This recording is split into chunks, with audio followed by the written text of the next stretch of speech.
All right, good evening. Welcome to the Council Budget Workshop. Call the meeting to order. Aaron Peterson, Yes. Here. Sean Lucas, Here. Matt Ogden, Here. Nailed. Darlene Graham, Here. Kelly Morris, here, Zern Vess. Please join me for the Pledge of Allegiance.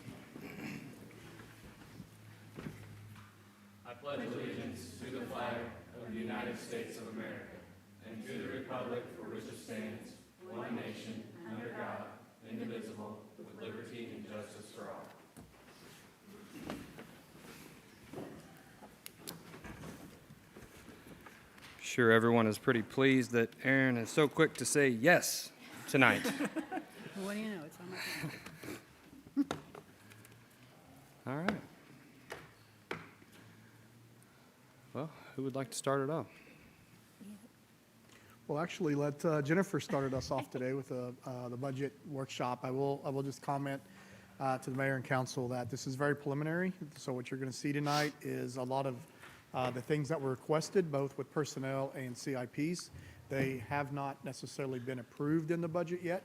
This is very early in the process. So tonight is more of a opportunity for us to discuss, answer questions that council and the mayor may have, or anything that you need from staff. That's what we're here for. So I do encourage some feedback. I encourage because so it gives us some direction on moving forward with the budget. So I just wanted to mention that it's very preliminary and it's more about discussion tonight. So. And I will add to that, the reason that it is done this way is because I wanted council to provide more feedback at the beginning of the budget to decide, what needs to stay and what can wait. So please, except for Aaron, maybe hold off a little bit, but all right. Thank you. Okay. Good evening, Mayor and Council.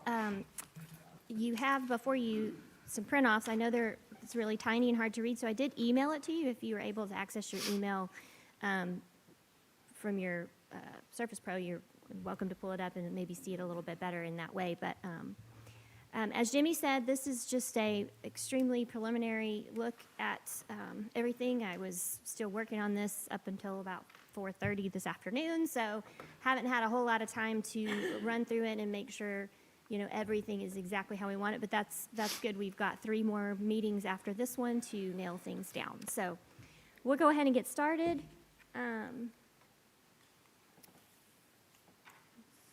this on? Why is this always an issue? And Jennifer, while you're doing that, just a reminder to all the staff as well, we are being live streamed, so please make sure if you speak or answer questions to council, please make sure you're using the mic. Any suggestions? Can you go ahead and flip the next slide?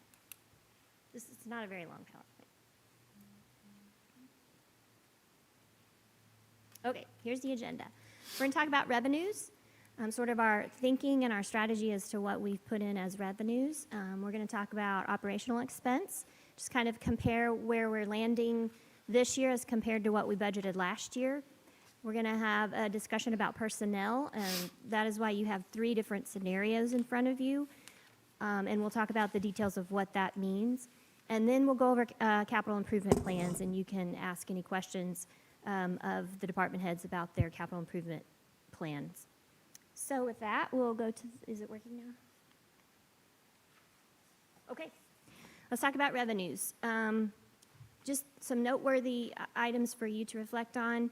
On the sales and use taxes, we are coming in kind of under what we budgeted this year, so we have remained flat for next year, which means we're just budgeting the same thing we budgeted last year for sales and use taxes, because we are pretty flat on that. I will say that we under budgeted the police sales tax for this year because we weren't sure when we were going to be seeing that money. So the 3/4 cent police sales tax is budgeted based on kind of where we are right now. So it is higher than what we budgeted last year. The real estate number is based on the pro forma that we get every year. Electric, water, and sewer rates. Doug, do you want to speak to any increases there, or?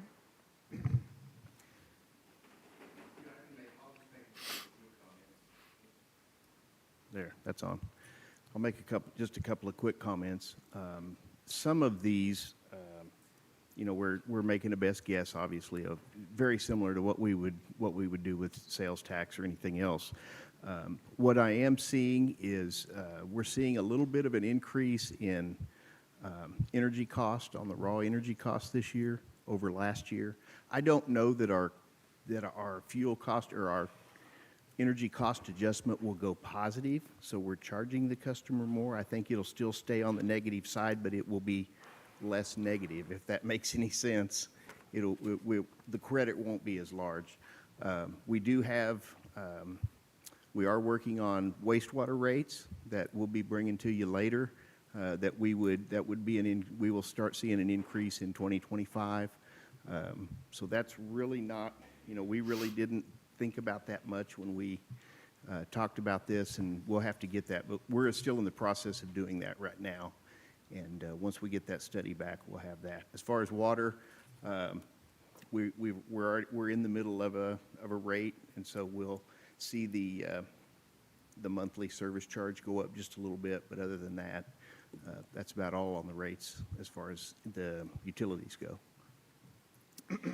And then you'll see that we've put in an extra $15 million in the other revenue column in the police line for the bond proceeds. We will be issuing bonds for the police building in the amount of $15 million.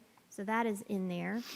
I also put in bond proceeds in water and wastewater. We've had preliminary discussions. Of course, like we said, this is very, very, you know, what's the word I'm looking for? Preliminary as far as that goes. But we had talked about issuing bonds for water tower number 9 and water well and tower number 14, and then the lift station as well as the sludge basin. So that's about, what did we say, about $16 million. And we thought if we were going to issue bonds for, because we had talked about issuing bonds for the lift station anyway, it's better to, we'll save on cost of issuance and things like that if we bundle all of that together. So we still need to speak with our financial advisor and see what's available. There might be some SRF or DNR loans available, which are very low interest loans that we can get for water and wastewater. So we still have to meet with Baker Tilly and talk through that. But just to see what it would look like, I went ahead and put it in there. And then if you look at the different scenarios, there are slight changes in the revenues with each scenario because the transfers in the administration fee from the utilities is based on salaries. So the 3 scenarios have to do with personnel rates and wages being higher in each one, and so therefore it makes the administrative fees higher for the general fund. So that's kind of just a broad overview of revenues. Did anybody have any questions or any other comments that anybody's staff wants to make? Ms. Evans, I wanted to get clarification when you said that we're going to use the sales and sales use tax budget. Was it the same that we budgeted from last year, or are we actually using the true numbers from '24 to make our budget next year? It's the same numbers that we budgeted because we haven't really even hit those. Now, we have in use tax, and I can't remember if I think we did increase the use tax to kind of go along with what we're actually seeing. But in our sales tax, we're actually below, our actual figures are below sort of what we budgeted by about 1%. So we felt comfortable with just going ahead and budgeting the same amount that we budgeted last year. Okay, thank you for clarifying.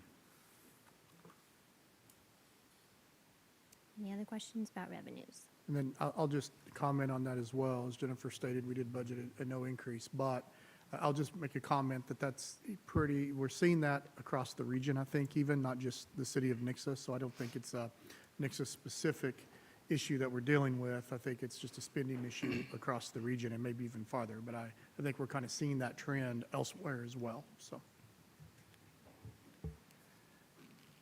The revenues for parks, is that, I can't remember how we budgeted the revenues for parks last year. Did we, the timing is kind of off for me, but we were already planning on the pool not opening. So did we budget for the pool not opening last summer? I'm just kind of curious as to how much different parks revenues is No, I this think we year budgeted versus as, last. I think we did budget as if. We the pool- budgeted in yeah. 2024 for a normal pool season, a full pool season. We did open a couple weeks late this season, but we budgeted for a full pool season this year, and so that's what we've done for next year as well. Okay. Which is a perfect segue, because Matt would like to speak to you about park rates. You bet.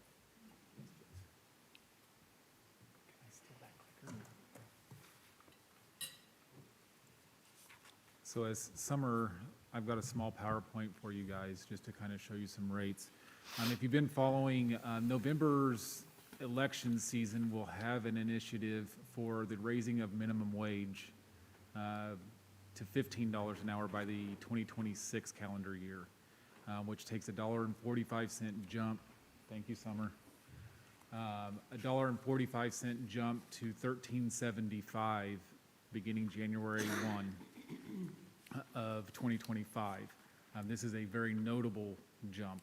That's a very large jump. It jumps again $1.25 in 2026 to $15, which would raise Missouri's minimum wage.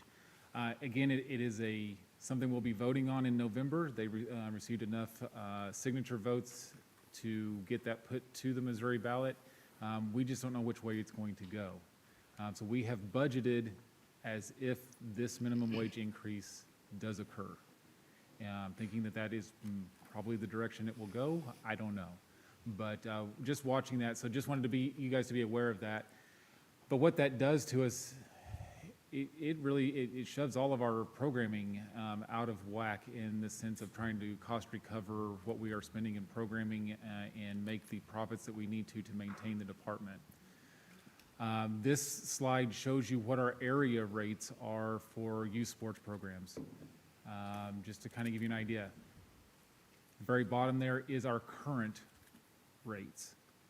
So you can see we're basically in line. The hard part in looking at other cities is they all do it a little differently. Republic, for the most part, is team-only registration. So the price that you're seeing there would be a kind of a breakdown as what it would cost a team to play. We kind of did that math for you, but it should be noted that the jersey and thing are not included. And so, yeah, you can say, wow, they're about $10 cheaper, but they're going to end up spending that $10 to $12 for a jersey to make a team, unless it's a team that's been around for a while and they still fit in that jersey. Springfield is more expensive and only runs a 5-week season. We're running 6-week seasons. There's still a department or two out there that are running 8-week seasons. So it's kind of a hard comparison to look at us against other cities. However, if we do the breakdown, we're still in that ballpark.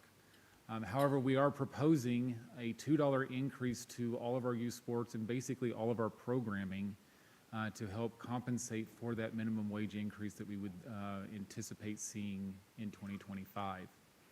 That would take us from our current rates and take us to a 47 for members, 52 for residents, 62 for non-residents. We would also then maybe increase again in 2026, although we'll reevaluate that as we get there, as minimum wage will take that additional jump. Please note there, the increase in wages is to help cover the staffing and the materials that we would anticipate going up each season. And so that's what you're seeing there. Other notable changes to programs and services would raise summer camp rates to $115 for members, $125 for residents, $135 for non-residents. We are behind and very, very cheap for our private pool parties currently, so those needed to increase one way or the other. And so you'll see an increase for private pool parties as well as open pool parties, pavilion rentals, and then newly we would like to add a park event fee. If you are doing a special event in our parks, it is very taxing on all of our resources, trash, bathrooms, all of those types of resources. And so we would like to implement a $250 space just to use the park on top of the rental rates of the areas in the parks that you are using.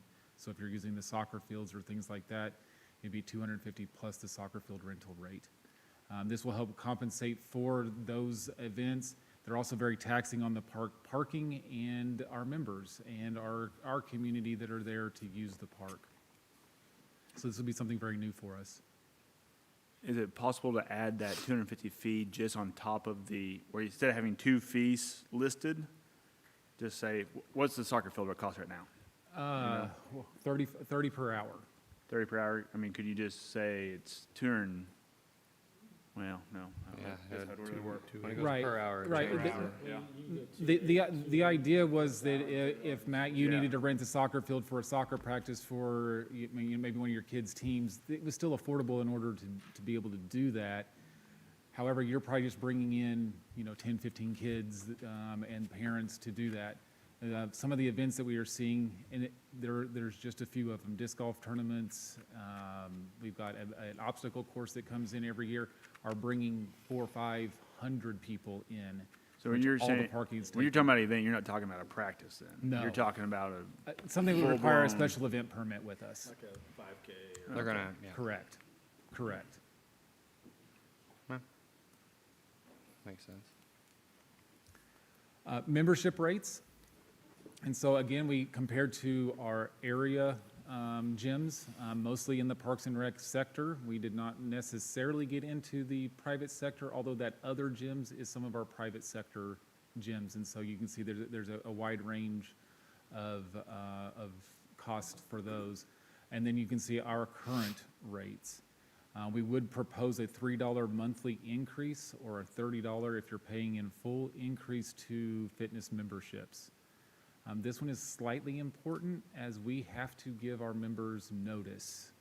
It's something that we have written into our policies that we require to give notice to our members of a rate increase. So we would need to do this by November in order to be ready, I think, mid-November, if I remember correct. It's 30 days, so I guess we could push it to December, but we've typically tried to get these rate increases out in the month of November to make them effective January 1. Then again, we can push further and not make it effective until later into the year, if that's something that we choose to do. Just a reminder that our pricing structure kind of follows our current business plan in that cost recovery pyramid that you see in that picture there. So these fees and services are to ensure that we are remaining in a profitability status, taking care of all employee rates, material rates, wear and tear on fields and equipment. Fee increases are evaluated annually to remain competitive with our market area, and that we would reassess any 2026 cycle. So I know I mentioned a couple of 26 increases. We will reassess those before 2026 to see if they're still necessary. Any questions from me? Have you thought about, as far as the minimum wage increase, just doing, because I would assume eventually it's gonna go to $15 regardless of what next election would be. Just doing a $4 increase once instead of doing consecutive years of increases? We did talk about that, and it was one of those proposals that we kind of looked at both sides of that and thought, it's a lot easier to say, hey, we're only increasing because of the minimum wage increase instead of trying to jump ahead. The one thing, if we did a one lump, you will profit very heavily this year or heavier than normal this or in 2025, and then it would catch back up in 2026. It is certainly an option.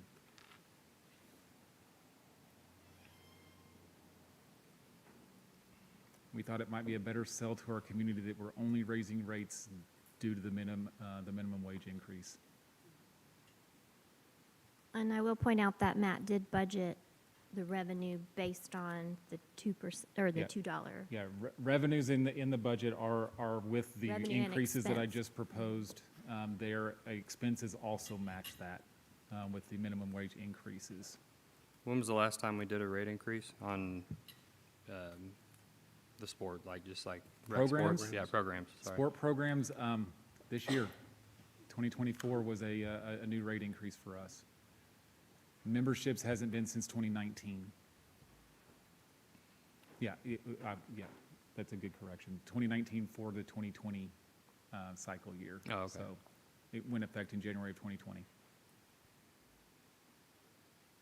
It's the downfall, it's the world we're in right now. Every single thing is more expensive, and it's part of it. I don't know what you guys would think. What hurts worse, getting increased 2 years in a row or getting increased once? Well, actually, based off what he's talking about. 3 years. Well, yeah. I'd rather do it all at once, personally. You get the yelling and screaming done one time versus Well, and every it's, year. I mean, planning ahead is not a bad thing, and I feel like if we can just do it Yeah. once and then move forward, then, Yeah, I mean, the other option, I mean, in doing it in segments, we can reevaluate as we get to 2026 and see what is happening and how this does affect us just a little bit. Are we still in the market, that type of thing? Yeah, you just get to hold longer if you raise rates and everything else, you just get to hold longer. yeah. But And if you do the $4, can you guarantee we're not going to have to ask for another? That's what I was Next gonna year? say. If we do Well- $2 this year, then next year, I mean, maybe we need to do $3 next year. That's my thinking, because it might change. I mean, it all depends on the cost of, I mean, I don't know what, But that's not gonna be any different. If- If you do $2 this year and we need 5 next year, you're still gonna raise it 5 next year. I mean, And I think in a lot of cases, the minimum wage is what hits us harder. Typically, our material costs, we can budget for and anticipate small increases along the way with those. I'm comfortable if we wanted to do a $4 increase all at once. I'm pretty sure that would hold us. I can't guarantee anything, but I would, in the past, that type of increase would hold us for a few years. my other concern is, if other parks departments do the same thing and they start offering more, and we haven't put the $4 to it, we don't have extra money to pay people more, and we'll end up not having enough employees to referee games, to set up the fields and things like that. Certainly possible. I like the idea of planning ahead, and it's also easier for people to budget if, you got 1 year it was this much, and the next year it's a little bit more. For one kid, it may not be that big of a deal, but someone who has multiple kids, and that starts to add up. And if they didn't plan for it to be even $1 more, the way things are going, $1 more can make or break things at this point, so. Right. So we're trying to remain as affordable as possible. Yeah. I mean, considering what's included, I remember when I played, we got T-shirts. Yep. It wasn't even a nice Yours is a jersey. t-shirt. I saw kids last night at dinner wearing the Parks jerseys. They run about $3.50 more for the jersey than it does a T-shirt these days. So And I'd say we're it's really worth not it that far out. because they wear them. I mean, They wear them everywhere. yeah, I they mean, wear them out. It is a really. lot of fun to run through the schools or Walmart and see the jerseys everywhere. Yep. It's kind of cool. So, I do think the value of what Nixa Parks offers is better than others, especially based off what we were seeing on the price. And even with the $4 edition, it's not like there's an excuse. It's very easy to explain. The cost of everything's going up, and it's going to cost more to have employees. It is. I personally think just doing it all at once and doing $4 is I would Right. agree. Yeah, if the minimum wage passes, it's a guarantee that's gonna go to 15 the following year, so. Yeah, and if it doesn't pass, it's going to be back on the ballot again, Yeah. so. And I don't feel like it's going to come back on the ballot at 16, so. Okay, so we're proposing, just for clarification, to make sure we're clear, proposing that increase regardless of whether or not it passes in November, or would you like, okay, just want to make sure we're on the, because we'll bring that change back to council at some point for a vote.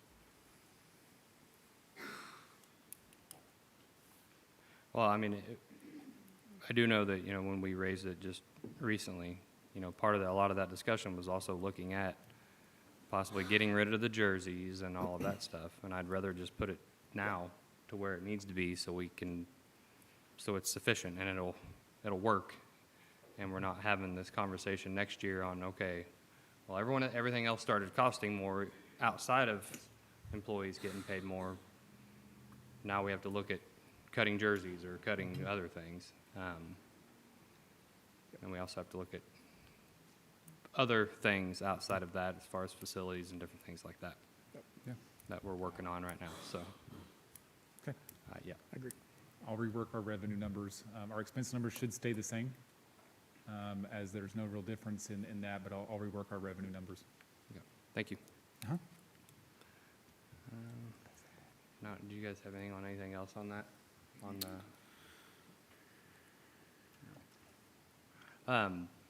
well, I actually go back one real quick, please. On the memberships. Yes, Yes, yeah. please, sorry. I don't necessarily need it, actually. On the memberships, are we looking at, because we're going to go out to bid on the remodel the front, and with the kind of idea of what we might end up doing there, is that going to change? Are we going to be looking at doing something different for membership fees at that point if it goes to, if we're able to go to later hours, or? I think it might. However, I don't know that you'll see that in 2025. I think that might be a remodel that we would budget for, because you'll notice it's not in our budgets for 2025 to do any type of change. However, we could look at that for 2026 and evaluate that process and what that does to membership rates. I have not gotten that far into looking at that possibility as far as what it would do to our membership rates Okay. yet. Okay. I figured you'd have it all figured out by now. I'm just kidding. That one's far out messing there with yet. All right, thank you. You bet. Okay. Now we're going to move on to operational expenses, and this is just an overall look at maintenance operational expenses. The general fund is up 18% over last year's budget. The street fund is up 9.7% over last year's budget. The electric fund is down 3.7% over last year's budget.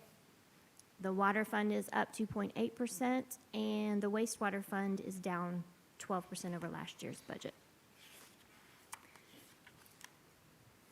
As far as each department within the general fund, I did not break that down, but I can have more detail in the coming weeks to let you know exactly which departments are over. I know that we've budgeted for a little bit more training for our staff this year, which I think is important.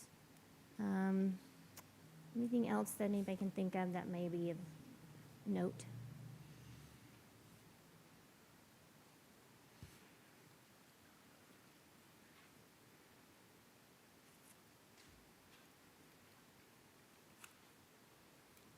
Guessing that last point's why we need to look at the wastewater rates.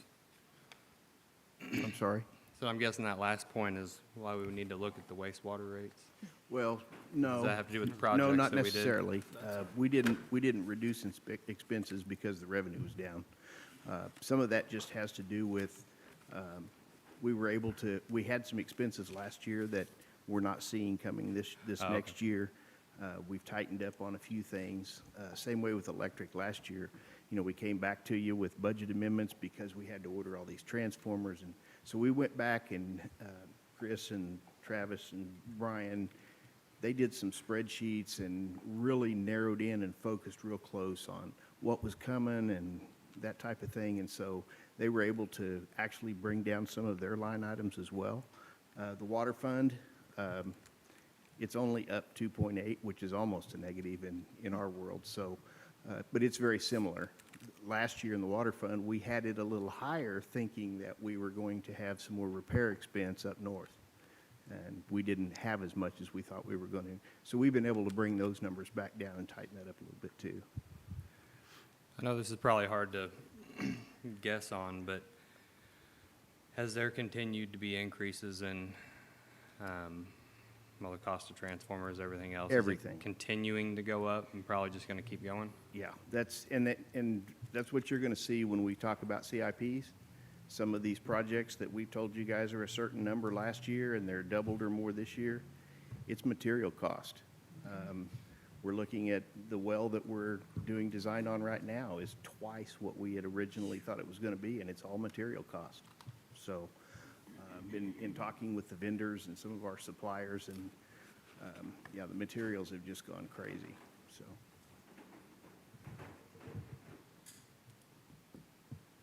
Okay, so that's the operational expenses. And then next we'll talk about personnel, and I'll explain the different scenarios that you have before you. Scenario one, as you'll recall, when we did our salary survey last year, council decided to go with the 25th percentile, and we gave a 3% COLA on top of that, those grade ranges. So scenario one is the current scale that we're at, the 25th percentile, with a 2.5% COLA. COLA is projected to be 2.5% for next year, the last time I checked. And so that is keeping everything the same, just moving employees further into their job grade with a 2.5% cost of living adjustment. The second scenario is 50% of the 50th percentile. So we took the grade ranges of the 50th percentile and what would it look like if we took 50% of that? What would that end up being? And so that is scenario number 2. And you can see the difference if you look at the bottom of the personnel column on your budget dashboard. You can see what the difference is on that. And then scenario 3 is 100% of the 50th percentile scale. So if we were to move all employees into that 50th percentile scale, that would account for the personnel costs there. Anybody have any questions on the methodology in that? If you'll remember, the jobs are in grades from grade 4 to 16, and there's a minimum and a maximum for each job grade. And so the difference of the two is the range. And then each employee, based on how many years they have been in their position, you take the years in the position times 4%, because it's 4% to move every year. And then you multiply that number by the range, and then you add that to the range minimum. And that's how you get the employees within the range, the compression. So. And then I'll also mention that, this is something that we've tried to make a priority this year, is to address salaries. But in saying that, and looking at these scenarios, we also have to make sure that we are looking at our cash end-of-year balances is also a concern as you go down through there. So it's something that we have to navigate through still. So by any means, we're not here tonight to say we can afford which one of these, but we want to make sure we get these before council and to at least talk about and look at the different scenarios and what those costs may be. I will say too that these numbers are a little preliminary, especially on the revenues. We still have some interests and things that we got to factor in, so they're not solid numbers also as you're looking at those. So don't be surprised if those look different next time you see them. Yep. What are we still waiting on as far as insurance is concerned? So health insurance broker spoke with Amanda this week. He thought he would have solid numbers by the end of this week. Cox came back with a 7.6% increase, but he was going to go out and try to negotiate that with, try to find another bid from another provider and then go back to Cox and say, hey, we can get it for this. Would you lower it? So I did not factor that increase in because I didn't want to do it with a what if. It's a lot of work to do it with a what if because I knew we would be coming back with a more solid number in the coming weeks. And so could be as high as 7.6, but maybe lower, which we have not had an increase in health insurance in Over 5 years. 5 years. So 7.6 is really not bad. I was actually expecting a lot more.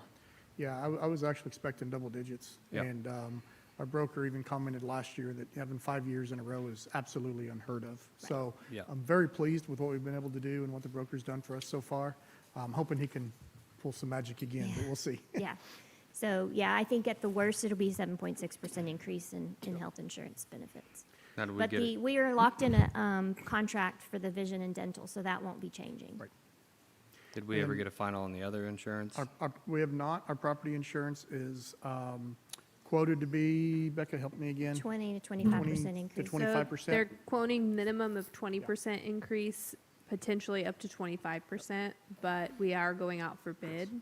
But our broker is not optimistic that it will be any better. No. But we want to at least do our due diligence and make sure that we're at least looking at all of our avenues. So we did, like Becca said, we did ask them to go out for bid again, but Yeah, so the budget reflects a 20% increase in property and liability and auto insurance and a 20% increase in workman's comp, because that's kind of the trend we have seen every year. So just to be safe, I put that in there. Okay.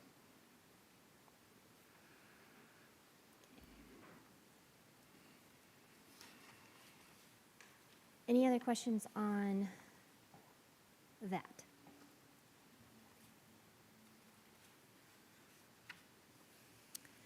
The next thing we'll look at is personnel requests. These requests came from department heads for additional headcounts. This is just additional staff to the current staffing that we have.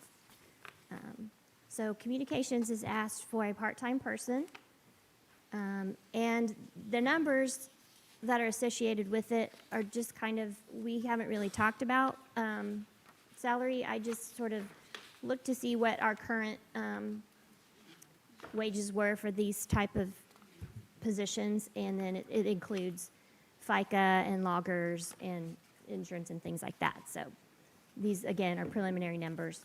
Is this on the current pay scale, or is this on some of the other scenarios? This is the current pay scale, right?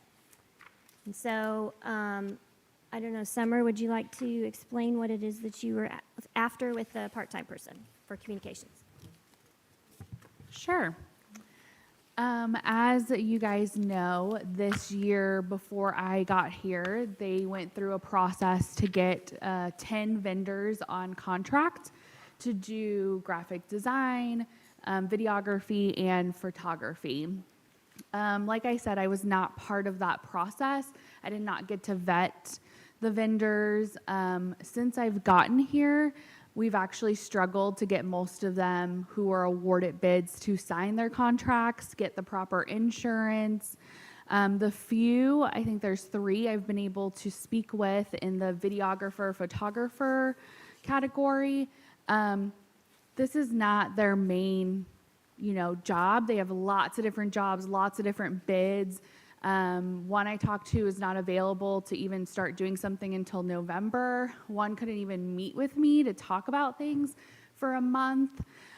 So with some of those struggles, I started looking at what the cost would be to hire a part-time person versus the amount of money that was budgeted this year for those vendors. And this is less to hire than for what we put aside for the vendors.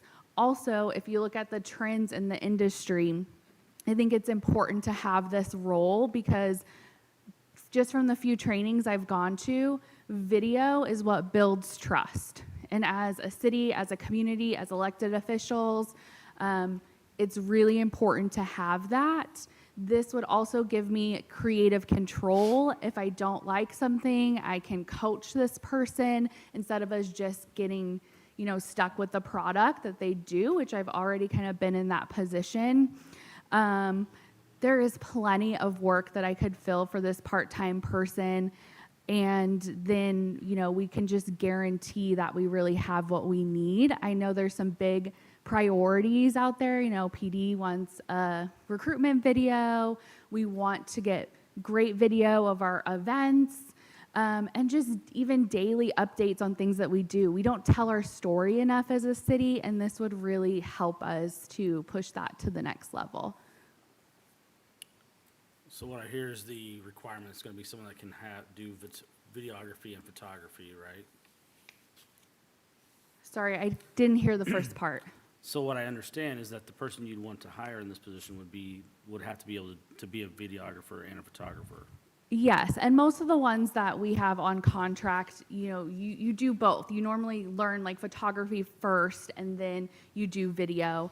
I actually was planning on titling it a multimedia specialist because that is kind of a term in the industry that's someone that can do the video, do the photos, but then also help guide that into social media. So that's kind of how I see using this person moving forward. Have we gotten back any of the pictures or footage or anything that we've done so far? Yes. When did that come in? Yesterday? Yeah. No, it might have been a few days. It might have been 2 days ago. I just was able to dig through it yesterday, though. I have showed it to a few other people involved in the event as well. And I will just say I would prefer to have more creative control moving forward. Yeah. And that's the other problem is you can't necessarily hold someone accountable to a time frame if you're just paying per job as opposed to them being part-time. Okay, thank you. Okay, any other questions for Summer? Okay, electric. Who wants to take that one?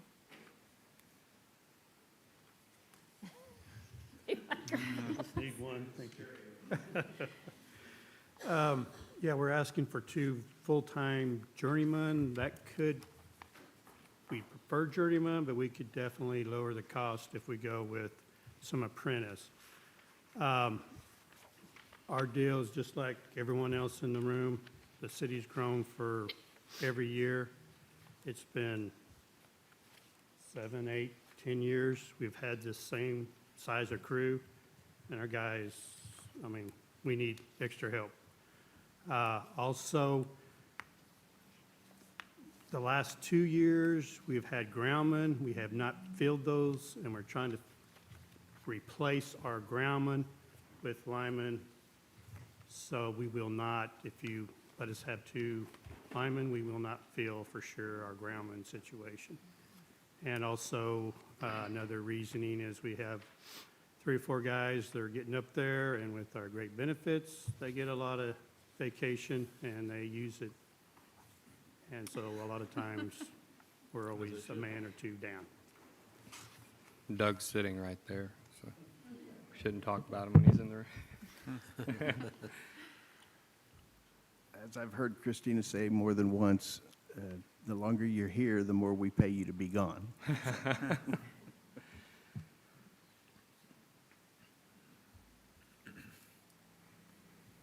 Are there currently any other open positions outside of these within the electric department? No, we've never, I mean, like I said, we got 2. We haven't advertised our groundmen because we were hoping we could eventually move them out and just have nothing but linemen in our department. So it's mainly in like what, wastewater and other departments that we have more open positions? That are just open. They're not added positions, it's just open. Okay. Yeah, Jason can speak to this a little more than I can, but we got several positions in the water, and, let's see, wastewater's fully staffed, right? Or- No, well, right now they are. Oh, There you go. hell, it's computer, I don't know. I've had the lead operator position open for almost 2 years now and can't fill it, and I've had 1 application. So, and I've got a gentleman that's been with the city down at the wastewater plant for 20-some years, fixing to retire at the end of December. I've got a guy that I've been training to take over his position, but I'll have a utility worker down there opening for it. And I think that's about it. I think I've just got 2 or 3 is all 2 right off the top of my head for sure.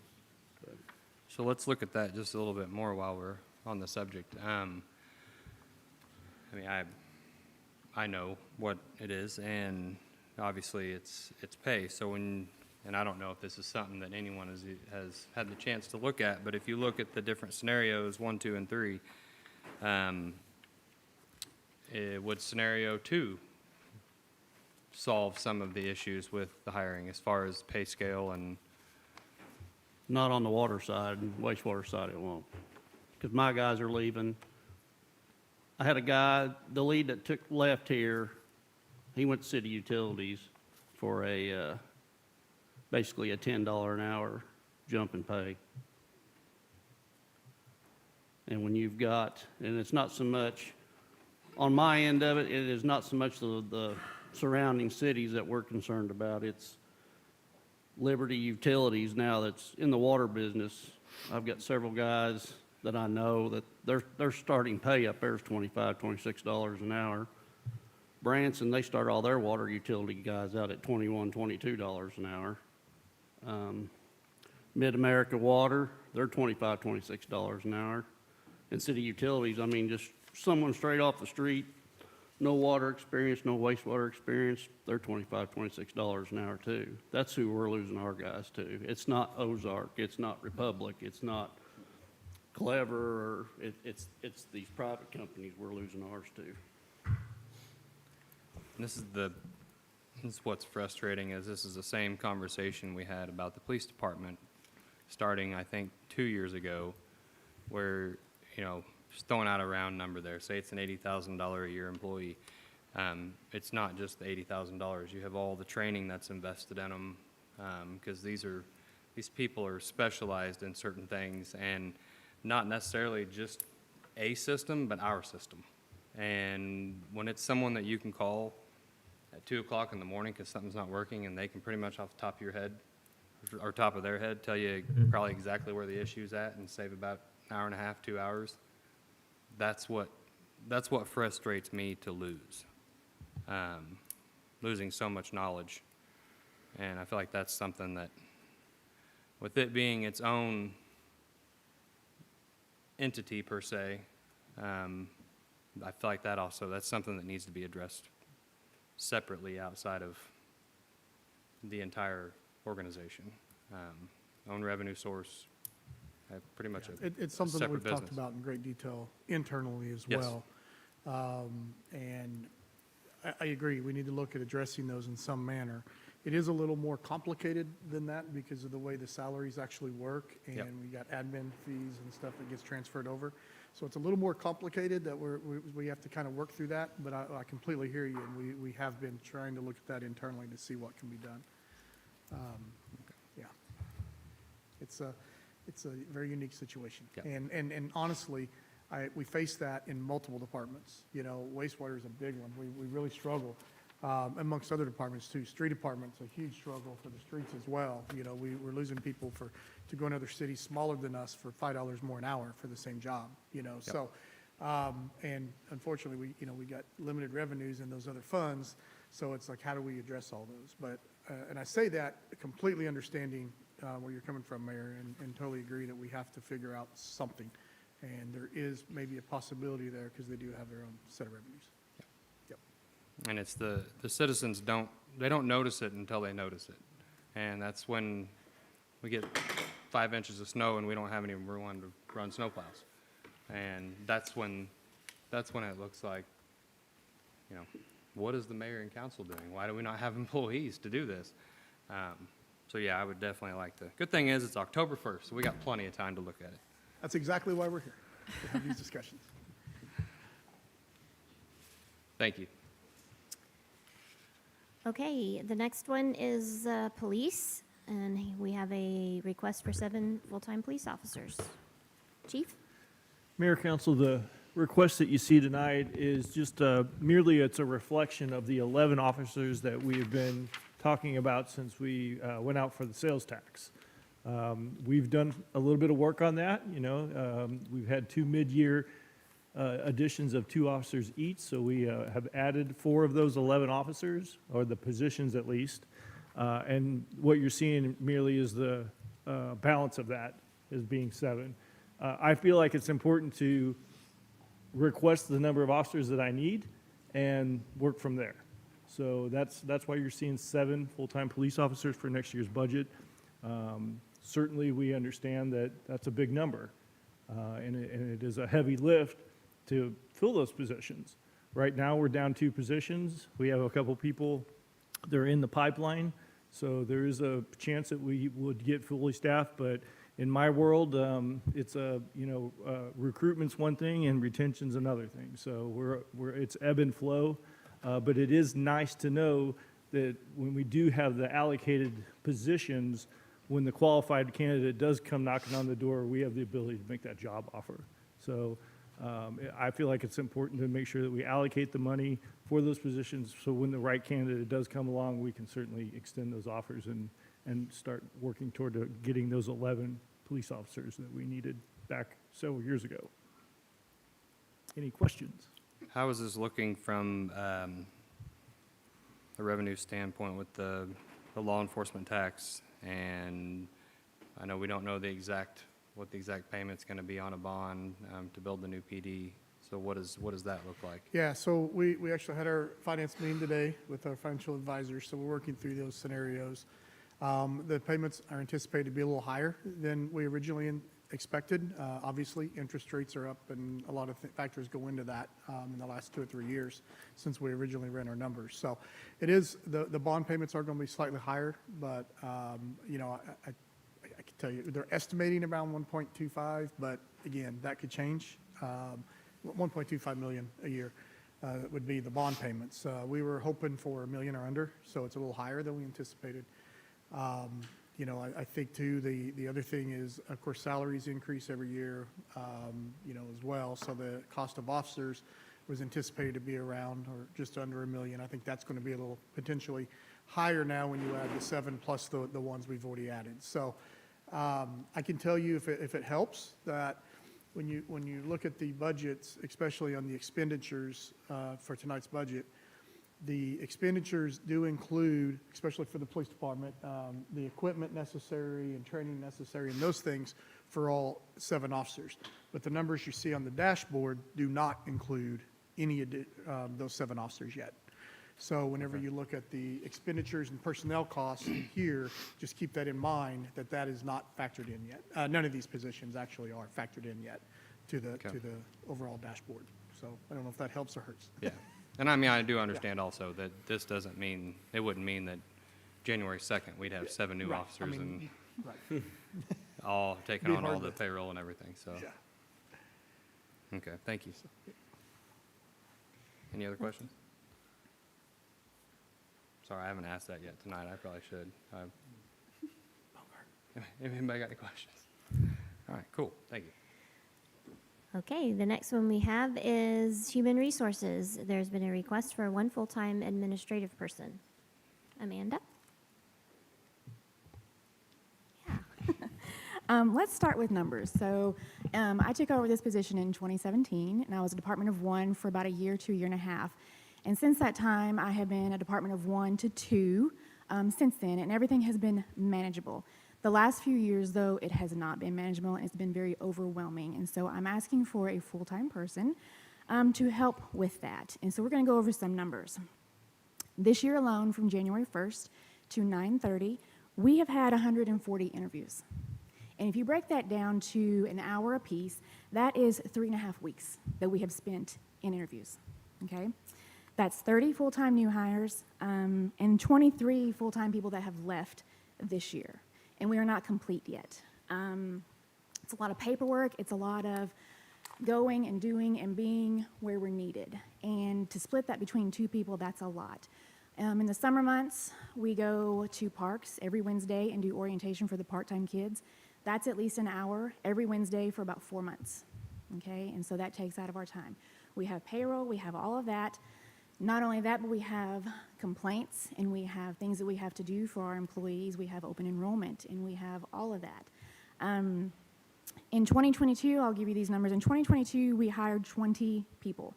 In 2023, we hired 35. That's a 57% increase. And so that is a lot of time that we are doing. And it's not that we're lacking in doing what we need to, but there are a lot of things that are being put on the back burner that are having to wait until a slow time. And our slow times are getting less and less. And so, yeah, that's why I'm asking for a full-time person if we can afford it. You could save a week and a half if you made your interviews 30 minutes. Do you want good people? I was just trying to get your face to turn red. It's usually pretty easy. It's already red. This is hard for me. But that's where we're at. I tried to hold out as long as possible to ask for a person to make sure that we had enough work, because I don't want to hire someone and not have the work for them. I have the work for them. So that's where we're at. I'll also add to that as well.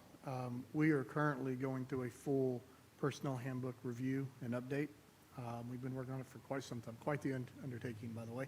But as we do that, what we're recognizing is that in their new handbook and the new policies, HR will take on a much larger role and have a lot more responsibilities as we move forward and make some of these changes. And council will see that. We'll bring that handbook to you eventually to look at, but we're still working through that. So that's just something that we're looking at as well for next year.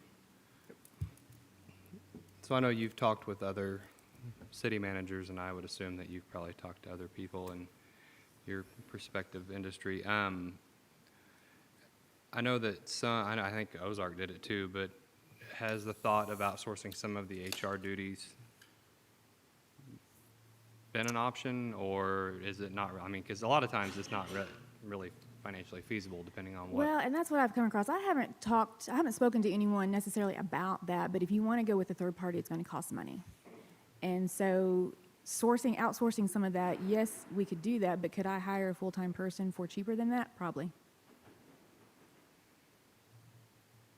Especially as it's entry level. It's not going to be a high level, it's entry level. And right now, that's currently $17.15 an hour to like Gotcha. $18.50. And the reason I thought about that was the handbook thing. I know a lot of companies do outsource just like certain pieces, maybe that. We have done that. So when I first came on, we had a company come in and they restructured the whole thing, and that was in 2017. Since then, we have added policies as needed, but we haven't done an overhaul. Last year, we budgeted to send it out to Connell Insurance and had them look it over and restructure it and redo it, and it did not come back the way we wanted it, and it just really was not what we paid for and not what we were looking for. Yeah, I think it'd probably be pretty difficult just because there's not really a one-size-fits-all for municipal government. Right, and so that's why we've decided to do that on our own to get it the way we wanted. Okay. But to specifically say that we have researched outsourcing specific duties, job duties, we have not done that. But obviously, it's something if council would like us to look at, we'd be happy to look at to get a cost estimate. But I couldn't tell you what that might run. I mean, I know it'll be more than that. Yeah, I would almost mean- guarantee you, but I can't say that with 100% confidence today. Okay. Any other questions? Okay, and last on the list, we have a request from Parks for one full-time building and maintenance person. As our parks have gotten busier with a new playground, splash pad coming, just in general, our parks have been just off the charts over the last year to year and a half. Our maintenance crew struggles to keep up with all the ground prep that we need to do for sports and programs, as well as the trash and bathroom cleaning, and then our flower beds and gardens and things that way. If you drive through some of the parks, I'm kind of disappointed in where our flower beds and things are, other than the ones that the master gardeners do. They're great. We just can't keep up.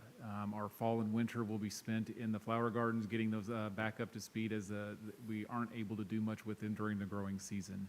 And so an additional person will help us hopefully offset some of that by being able to get more work done, keep up with the demands on the parks, playgrounds, and our facilities, as well as keep some of our grounds in better shape.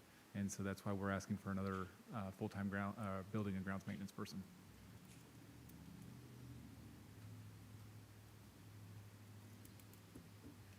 I get it. I picked up trash there a couple times, so It's a never-ending job. you need more trash cans, though. Work on that, too. Thanks. Any other questions?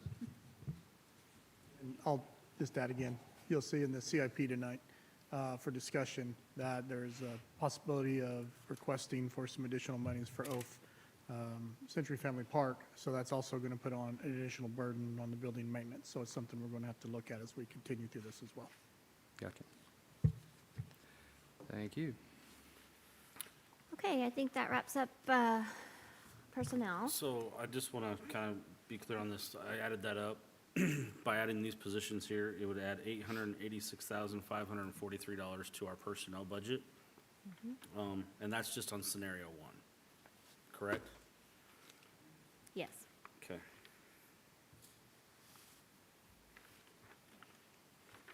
All right. Now we're ready to get into the capital improvement plans. What you have one sheet that's just the white, doesn't have the blue on it. Those are just listed out, the capital improvement plans by project and by year and by amount. And then the next pages have the justifications and the description of each plan. So we can just start with, I think electric is first, since they're fund number one. I think they're always first. So if you guys want to take a minute to look that over and then ask any questions, or if Doug, you want to explain some things. Yeah, I was just going to make a couple of comments. Thank you. Some of what you'll see, mostly on electric, but also in the others, some of those items are carryover from this year. Some are even a year or two back, such as a bucket truck that may have a 5-year lead time. So in the notes, hopefully you'll see that in the notes, which ones those are. There's also some in there that, we won't get until 27, 28, 29, but we have to actually have approval for the spending before we can issue a purchase order and actually order it. So even though you see some of that that's in there, it may not get spent this year. I mean, in some cases, it won't get spent this year. And you'll see that in some of the projects as well. I'll also point out, just as a way of navigating this spreadsheet, the first column that says department requested, this is what the departments requested. And then the second column is after Jimmy went through and we had discussions, and you'll see some of those were changed, or lowered, or cut, or moved. And so that's what that is. And then you can always tell by the project number what year it was originally made. So, for example, the third one down on the electric page is the small bucket truck. That's E 2022-03. That means that was originally in the 2022 budget, but it still hasn't come in yet. And so that's how you can kind of tell the new projects from the old ones. So when we have carryover projects like that, does that money get put back into the budget, or does it carry over from the budget from the previous year, or we have to rebudget it? So we have to rebudget it. At December 31st, 2024 budget's gone. We have to start all over because you're appropriating money that will be spent in 2025. And as Doug said, some of this, we know we're not going to be actually expending the money until a couple years down the road, but we have to order the product, we have to issue the purchase order. And when you issue the purchase order, it encumbers the account. So we have to make sure we have had appropriations for that, even if we're not going to spend it. So it's basically just a carryover from the previous years, and just gets moved from the previous year to the current year. It's not like we're asking for new money, it's No. just the same No, money? it's the same money, it's sitting there, it's just not expended. So like in the small bucket truck from 2022, that's on order already? Just matter expected to probably come in, this is probably next year. Yeah, it was supposed to be here this year. We recently received word that it will be, first or second quarter next year? Yeah, Yeah. so, Yeah. yeah, hopefully.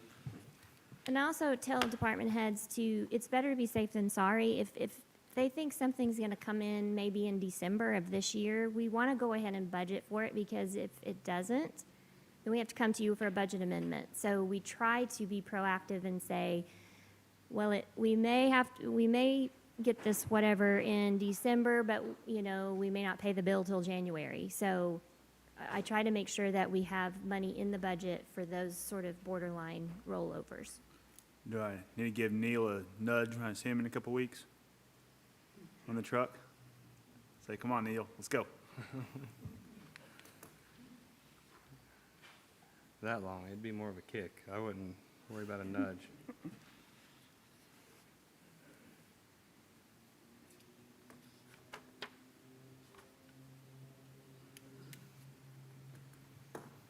Then I'll just comment too, you'll see some of those, especially those big ticket items like AMI, new substation, that kind of thing, you'll see that split out over a couple of years. That's because we anticipate that project potentially starting, but other expenses coming throughout. I'm sure it's probably self-explanatory, but I wanted to point that out whenever you look at those larger ticket items.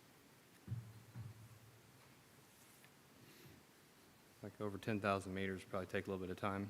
Going to take a little bit of time. Well, and the other thing, and I don't want to steal Doug's thunder, so if you, we're looking at doing a test area to start with AMI, especially with AMI, to make sure that we work out any bugs before we roll it out citywide. So our engineers are working with our crew on that to make sure that that's put together, and so we know that's going to take some time. So that's why, one of the reasons we don't anticipate spending all of that money at one time. Start with the mayor's house. So if I it think we're messes going to up- start with the mayor. Yeah, we Yeah. thought we'd start with people we know first, you know, maybe 100 of them if we've got 100 friends. You live by me. But, So, and we're going to do that for probably 3-4 months. And then that way, you know, we know we've worked with, everything's working good with BSNA and just everything about it before we start rolling everything else out, so. good idea. On the projects that carry over, are we updating those with current material costs? So like West Highway 14 lighting or Leanne to Nicholas tie line, those types of items? Okay. And even some in the future years, we've tried to do some adders, you know, a 2 or 3% adder. So if we know what a cost of one is today, we're doing some adders to get a better number for what we think it might be in 2026 or 2027. It's still a guess, but Yeah.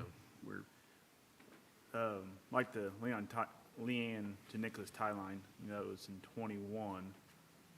Is there a reason that that has not been built yet? Is it just busy, what? The main reason, waiting on transformers. yeah. We got all, South Truman is what he said, wasn't it? South Truman? Tie line, Leanne and Nicholas. We got, switchgear, waiting on it. Waiting for Hopefully October they're supposed to come in, but they were supposed to come in June or July. But yeah, we got everything else. So this was something that's Stage. probably designed in 21 and then everything ordered after that and, okay.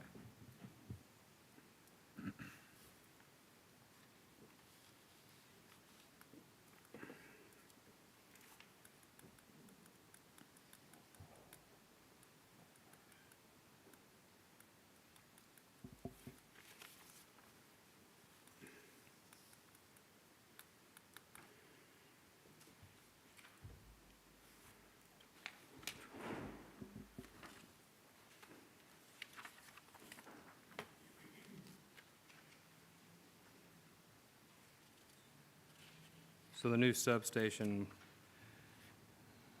the land budget was cut in half. Well, a lot of it was. What's the possibility of that happening with the whole project cut in half Yeah, on so budget? we spent quite a bit of time talking about that, actually. Because honestly, the thing to remember is that land cost doesn't include just land price. So that's why you see a much higher land price, because you figure even at $250,000, you would think you can get a smaller piece of land for less than that. But it also, we have to think about the easements and everything that we need to go along with that. So that's where the expense, and it's an unknown expense, so depending on where that land is. So after visiting with everybody, Brian and Doug and Travis and everyone, we felt, or at least I felt comfortable after visiting with them, that we could cut that back in anticipation of probably not quite needing $500,000. But I also want to be cautionary that if we come back to council because we have a larger cost to get those acquisitions that are needed, that is a possibility. I don't know if that helps answer your question or not. Sure does. Okay, very good. And Doug, did I answer that appropriately? That's your Yes, world. yes, sir, you did. It's just, land is throwing a dart depending on where it is. And just like Mr. Lyles said. The other thing we don't know is how much right-of-way we may have to buy to build transmission line to the new sub. So, you know, it could be 1,000 yards or 5 miles. We just don't know what that number is going to be depending on where the property's at. So. We also pushed out, we split the cost and pushed it half in 2026. So the 3.5 that was requested, after discussing it, we thought we weren't going to need that whole amount in 2025. And so that's what that is. Yeah, some of the front loading is, like we discussed earlier, a purchase order for a transformer Yep. at $1.7 million type of thing. So, you know, we need to, some of those materials are what's really going to slow this up, SF6 breakers, those types of things that we'll have to go out and find. We'll have to get them on order, and then we'll, you know, so really you may see, next year, you may see instead of 1.7, you may see, because the transformer didn't come in, it may be a little higher than that because we didn't spend it in '25, but we needed it to be able to have the purchase order. So I hope that makes sense. Sure does. Any other questions?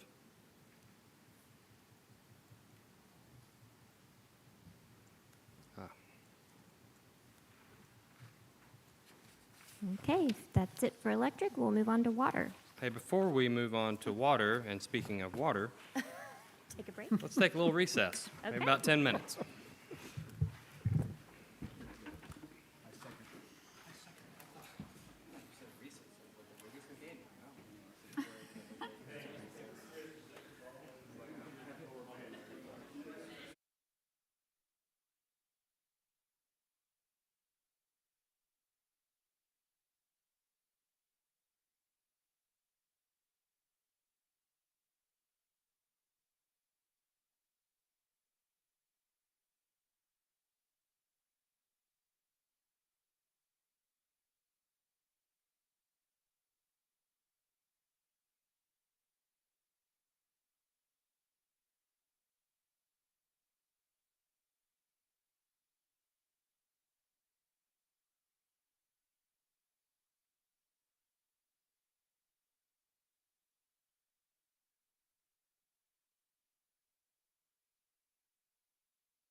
we shall be back to order.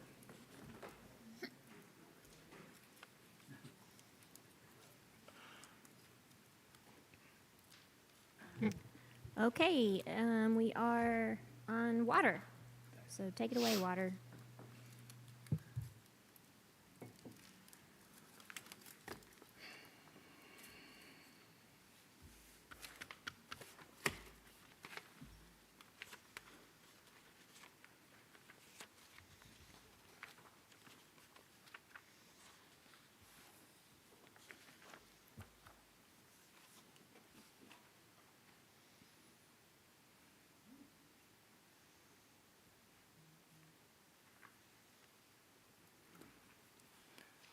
Do we have an expected date, sorry? Go for it. Oh, do we have an expected date on the replacement truck that's been? It's supposed to be here by the end of the year, but I went ahead and rolled it over just in case. The truck itself is in Jeff City, but it's waiting on the bed. And they said 8 to 10 weeks, and then whatever it takes to put the bed on. So I'm really expecting it at the end of the year, but I rolled it over just to be safe. Gotcha. I noticed on the electric and on the water, there's the AMI meter conversion. And like the full amount is over here on the water, but then it's divided where 1.718 is going to the electric and the 1.718 is going to the water, and then the same amounts are divided for the next year. Is that because it's the cost for both departments? So Yeah, that basically- cost is split with But both it doesn't departments. have to be put in the requested portion for for the water? It has a empty spot there. It is, Sean. I think you're looking at the first column. I inadvertently forgot to put it. It was a carryover. We had $50,000 for engineering in 2024 when we built the 2025. I forgot to put the new budget for the actual meter installation. So we caught that during our review. That's what you'll see under the city administrator. For 2025, we have the 1.718, which is half of it, 60% of it, and then am I backwards? We did 40-60 split. Because you we got it know right. it's gonna It's be more than a 60%, one-year yeah. project. Yes, 60-40, thank you. Between 25 and 26, and then the total cost of the AMI project is split equally between water and Yes. electric. The total project is 4.9 million for both electric and water, with 50% being for water meters and 50% being for electric meters. But where it looks different over here is that, like I said, it got overlooked to put the new numbers in the requested, You didn't want so. to request it this year, I see. Yeah, I know, exactly, yeah. So we caught it and we added it under the city administrator column. Perfect, thank you.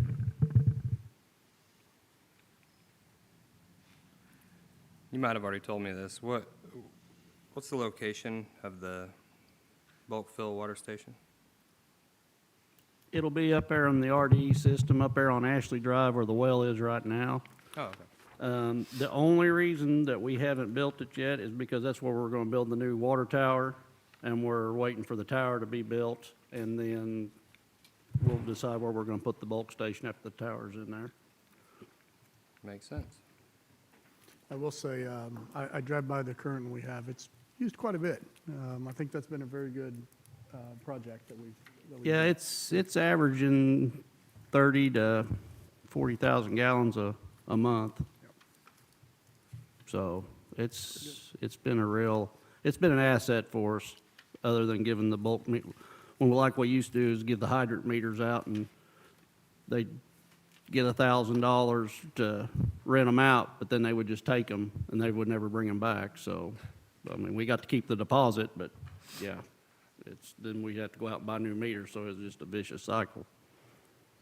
And one thing to note is that a lot of the users are the contractors, and they have been the ones to request an additional location more central into town. Of course, the existing Station 1 is on the extreme southern border, so having that additional option on Ashley Drive, which is more central located, we're confident that it'll get used as much, if not more, than Station 1. And then, and I know that they already mentioned this earlier, and Jennifer talked about potential of bonding out water towers and such, but you will notice that as mentioned earlier, the water tower because of supplies and cost of supplies, materials, was essentially almost doubled from what our original anticipated costs were. So that is significantly more than probably last time you saw that, but again, it's kind of outside of our control, and that's why we're considering bonding some of these things out. So.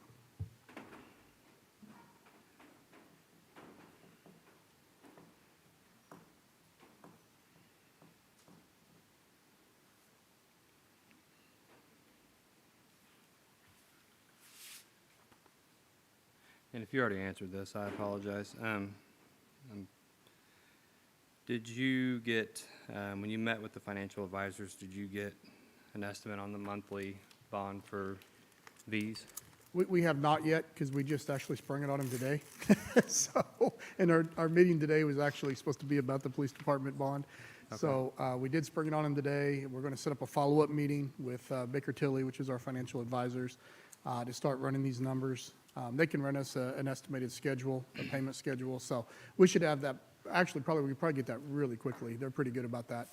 But we do have but we did not. We did not get into that today because we kind of sprung it on them today. And quite honestly, it was a decision that was just recently made when we started looking at all these costs and the increase in cost.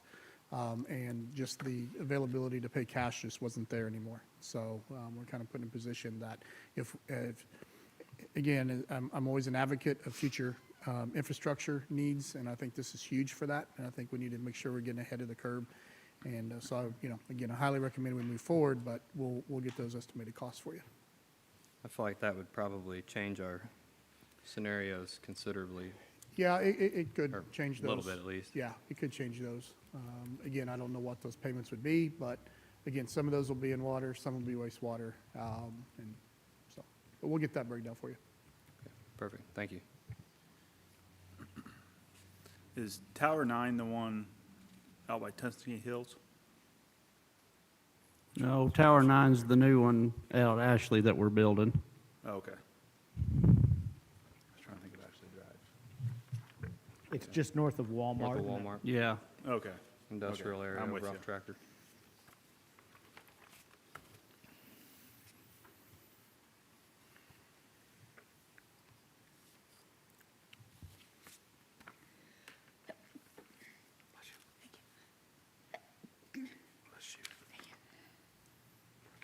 So now if we did bond those out, would that change the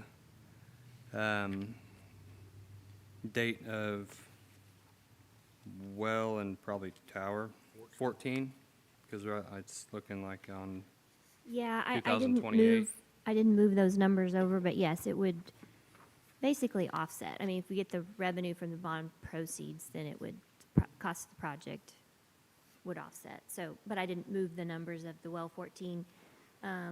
so we would start them earlier, obviously. Yeah, that's what we had discussed, getting it all kind of going at the same time. And so That makes sense. you especially don't want to borrow money and then sit on it for 3 years, because then you're subject to arbitrage, which is you make more money on the tax exemption of the bonds, and so we don't want to do Yeah. that. So if we're going to borrow the money, we need to get it spent.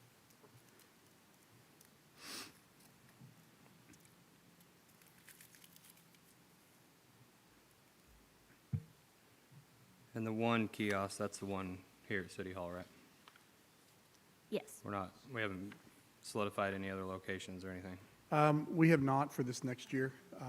If we do one here at City Hall, we're looking at doing it this year here, and then maybe the following year exploring a new location. So we're Okay. kind of, and quite honestly, we're even exploring the possibility of moving the one at the community center. We've kind of talked about that internally. I don't think it's been used at all this year. I think the only people that might have used it is Been the used mayor once? and Yeah.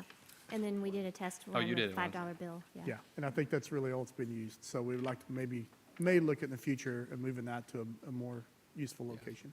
I But mean, it was a good idea to put it somewhere where we could test it out Sure, and make sure it was absolutely. gonna work right, but And I yeah, think too, though, just as we get AMI in place, I think you're going to see that scenario change. I think you're going to see those kiosks used a lot more than what you do now.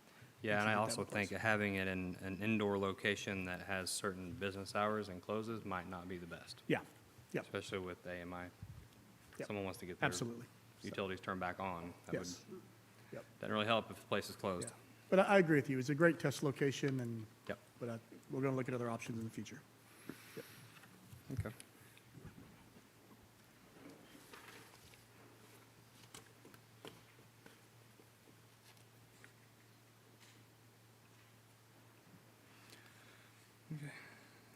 Council, you have any other questions? All right. Okay, we move on to wastewater.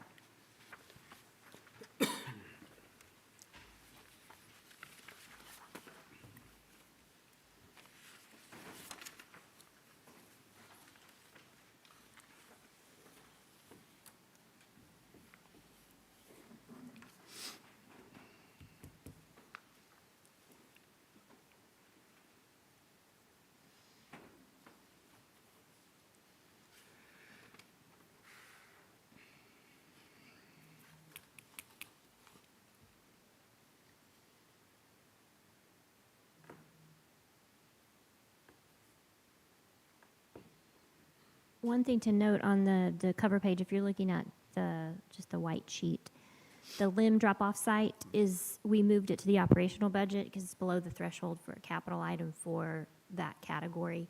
So it is still in the budget, it's just not in the capital budget. Okay. And that limb drop-off location is for emergency purposes. When we have a major storm, Yep. we'll have another location for the public to drop off to. So that's something that we looked at internally and council had requested in the past. So.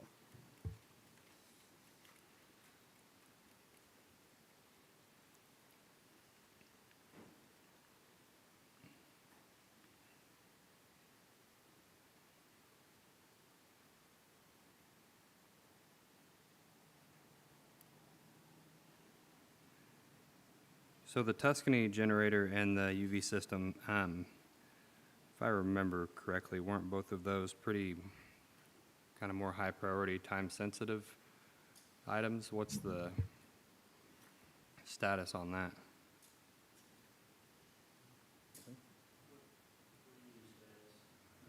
You turned it back off. We've got one of the generators in, but I don't think it's tested. Well, the Tuscany generator for 2025 Yeah. is, wastewater 2023. That, I don't know why it's under 2023. Anyway, the Tuscany generator is for the sewer plant down there at Tuscany. We've not really had no issues with power outages down there, but it's basically for the backup. The UV system, though, however, that is a priority. The UV system we've got at the main sewer plant down there is 20-some years old. We can't get parts for it anymore. It's obsolete. And with us being in the James River Basin, Table Rock Lake, it has to be on from April to October, anytime it's full body contact down there. And that's just a DNR regulation. And Mayor, you might be thinking of the Ashley generator, which was a very high priority for RDE, which we did buy this year. yeah, the Ashley That's right. generator is up and going. I knew it was one generator in the UV system. I just wasn't sure which ones. Well, we put a new UV system in at the Tuscany sewer plant last year Okay, that's what I because thought. it was, again, outdated and wore out. But the one at the wastewater plant, it's been in there since the plant expansion in 2003. And it's run its course in time. We can't get parts for it anymore. It's just obsolete. So we're running on baling wire and bubble gum down there on that thing. All right. Right, so what would have been the holdup for the UV system for this year? Is it just getting parts, or getting the actual system? Getting, Okay. So once again, just to clarify, this stuff's already ordered? We no, just, the UV system is, well, let me back up here. When we budgeted in 2024 for the UV system, we budgeted $300,000. And when the price come in, it was 625, or 600,000 is what it was so we couldn't order it. I mean, we'd had to do a Okay. budget amendment. When we were already in, it was April or May, the time we got the quotes, so And the old system was up and going, so I just upped it to the 625,000 for next year. Okay, perfect, thank you.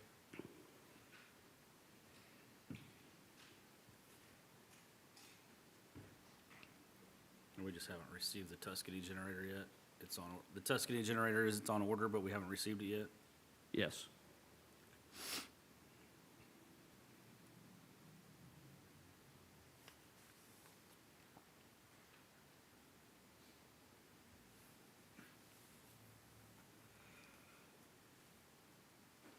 And if you've told me about this and I forgot, I apologize. The compost facility expansion, what is that? That I don't know what it is, but- we're going to expend, this will be a several phase project over the years. This first phase, the expansion will be expanding the building to the north where we can build more compost. When this Southwest Regional Lift Station will come on in 2 or 3 years, and people start developing Southwest, we're going to start losing valuable land for land application. And once the farms are gone, we're going to have something to take care of the sludge down there at the plant. So we're going to expand the compost facility and so that we can take care of the sludge. And then in 2027, I think, is it 8? Yeah, in 2028, we'll have another centrifuge put in so that we can double production down there. Okay. Just dump that in the shooting range, right, Chief? It's a big open spot right there. Maybe in the old shooting range. Yeah.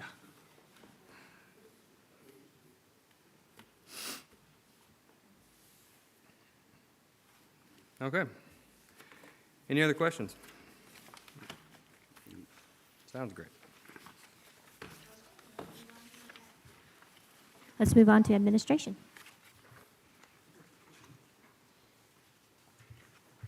If you notice, the one thing that's kind of weird on this one is the IT hardware updates. We've been told by Pitt Technologies that we need to update some of our stuff. And so it's difficult to split assets that have to be accounted for, because then you get upside down when you try to do depreciation. So we're going to pay for it all out of admin and then be reimbursed by the other funds that will be using it. So that's accounted for in the transfers. And the City Hall remodel numbers we use from last year because we don't have updated numbers yet. So we just, as placeholders, put in what we budgeted last year.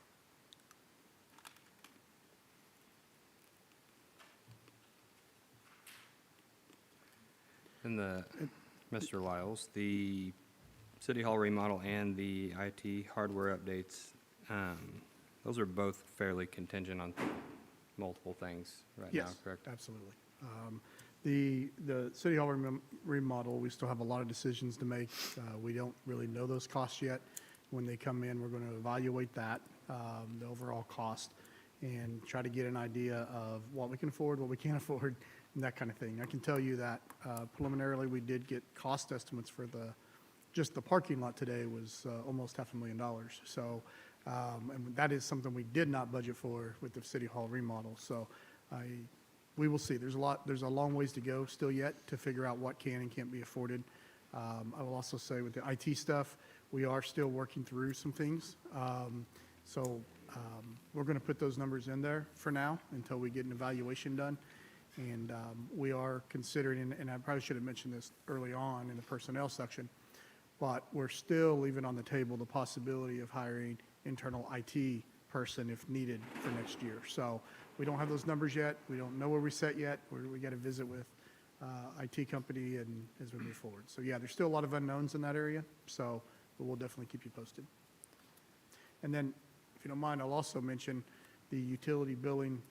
You'll see there on the remodel of utility billing office.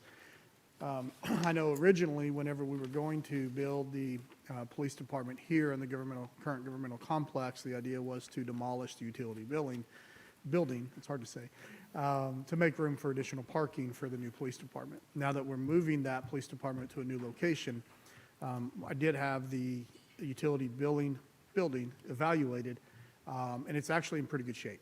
And you'll see, actually, at the next council meeting, I'll be bringing forward a contract to make some immediate repairs that need to be made. And really, honestly, for the age of the building, I was very impressed. They're not that much, $12,000 to $15,000, I think. So my recommendation is to go ahead and make, and I'll, again, bring this to you guys, but if we make those repairs, that utility building to address those issues, that building's in pretty good shape to hang on to and use it for other purposes. So we did look at putting some money in next year's budget to look at what it might look like if we remodel the inside of that utility building, and maybe locate another department or something within that building. Because as you know, if the building's vacant, it's going to deteriorate. So, I'd like to get somebody in there and utilize that space that we have. So you'll see those ideas and plans come to council in the near future, but that's why you see that money in there. On the IT, can we get a year-to-date total of software, hardware, and services that we've paid so far this year? Yep, we're working on all that still, so bear with me. It's a process. Yep. But yes, we're working on that. Thank you. I'll also point out, I added the stormwater project on this page just so it wouldn't have, it's just one little project, so I didn't want to hog up a whole sheet, so. It's the final phase of One the. little project? As opposed to a long list, that's what I meant. All right. Compared to the police building, it's pretty small. It's the final phase of the Cherry Street stormwater project.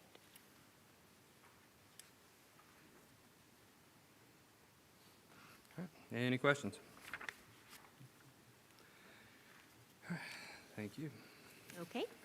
The next one is police.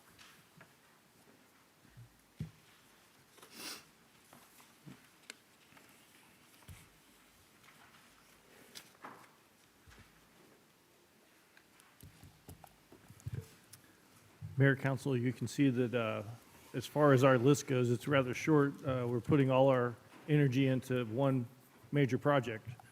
So that's what's reflected here is the anticipated $15 million police facility project for 25. Certainly will go probably project into 26 as well. And then what you'll see, the other thing listed there was we had talked about in the past police body cameras. That is a number that is reflected for a 5-year as a service project, and we moved that to 26. So for next year, just the police building. So that body camera price is that same price every year for 5 years, or that's going to be divided over 5 years? That's the total project price for over a 5-year period. Okay. And that'll be adjusted. We'll have to get updated quotes as we move, year to year to make sure that that's an accurate reflection of what the costs are if we bump it and move it along. So we'll get more accurate numbers again for 26 when we're ready. And then, as Chief mentioned, we did move that a year, but that's really because it's not as much affordability because we have the law enforcement tax now, or public safety tax. It's more about taking on too many large projects at one time for the officers in the police department. So we felt it, and Chief felt it best to move that out a year. Yep. Yeah, we just need to focus on getting this building done and getting it right. And then the only thing I'll mention is that number will change slightly as far as the CIP number. We're probably going to be pushing about 15.2. I know it says 15. Numbers are looking like it might push around 15.2, but we are going to potentially just bond 15 million because that's kind of what we based everything off of, and then probably just end up making up the difference with cash. So just. Any questions? Thank you, Chief. Okay, next we have parks. The fun stuff.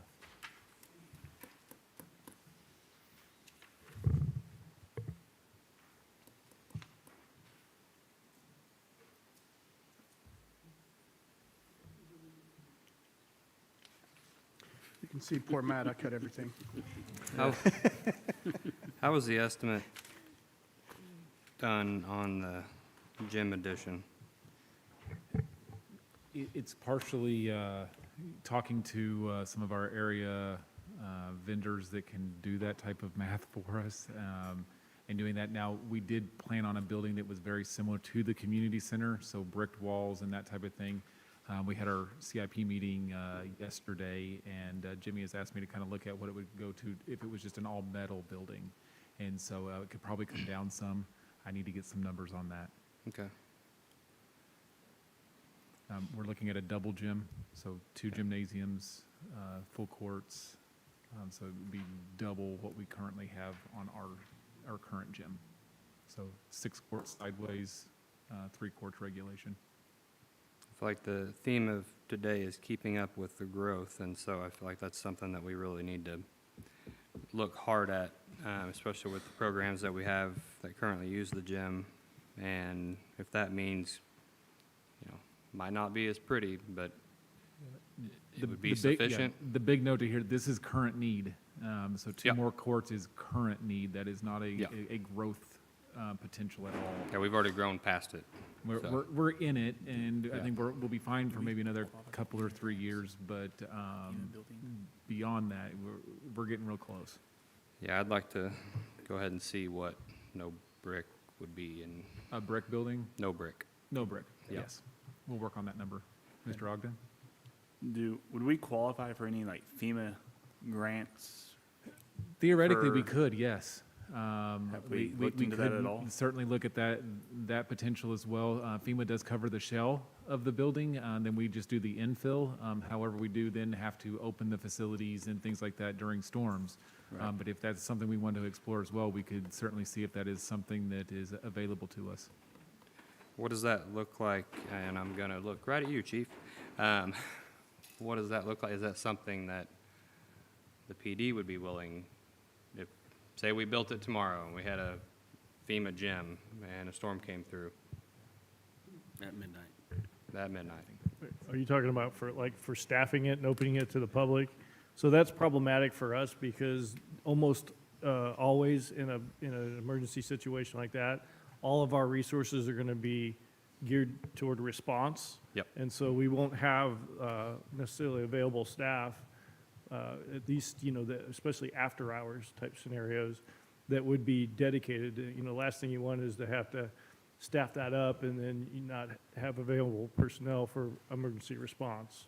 So I would tell you that the fire department would definitely be out, ambulance and police would be out as far as helping out with that. Now, the school is constantly asking for help like that because they have to open theirs, and they do struggle to staff it because it's a big commitment. So it's just something to think about as you consider those kinds of FEMA-assisted grants. Do we know what, because I know there was an issue locally with a FEMA shelter, and I know they put a new solution into play.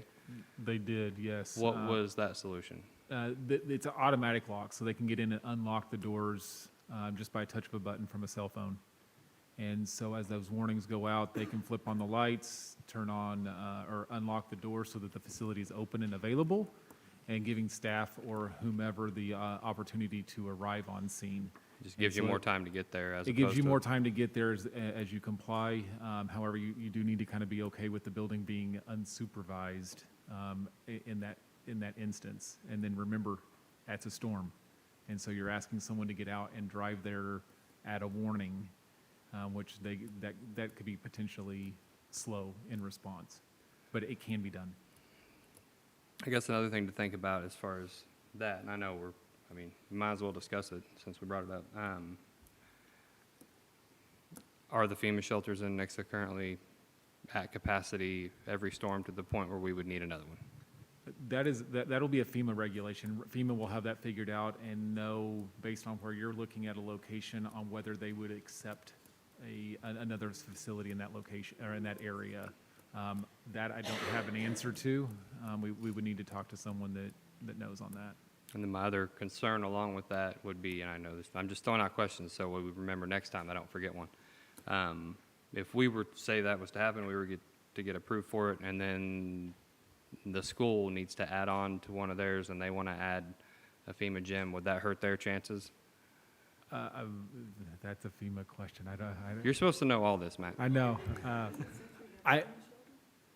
From what little bit I do do know, know. and again, I'm not going to claim to know everything.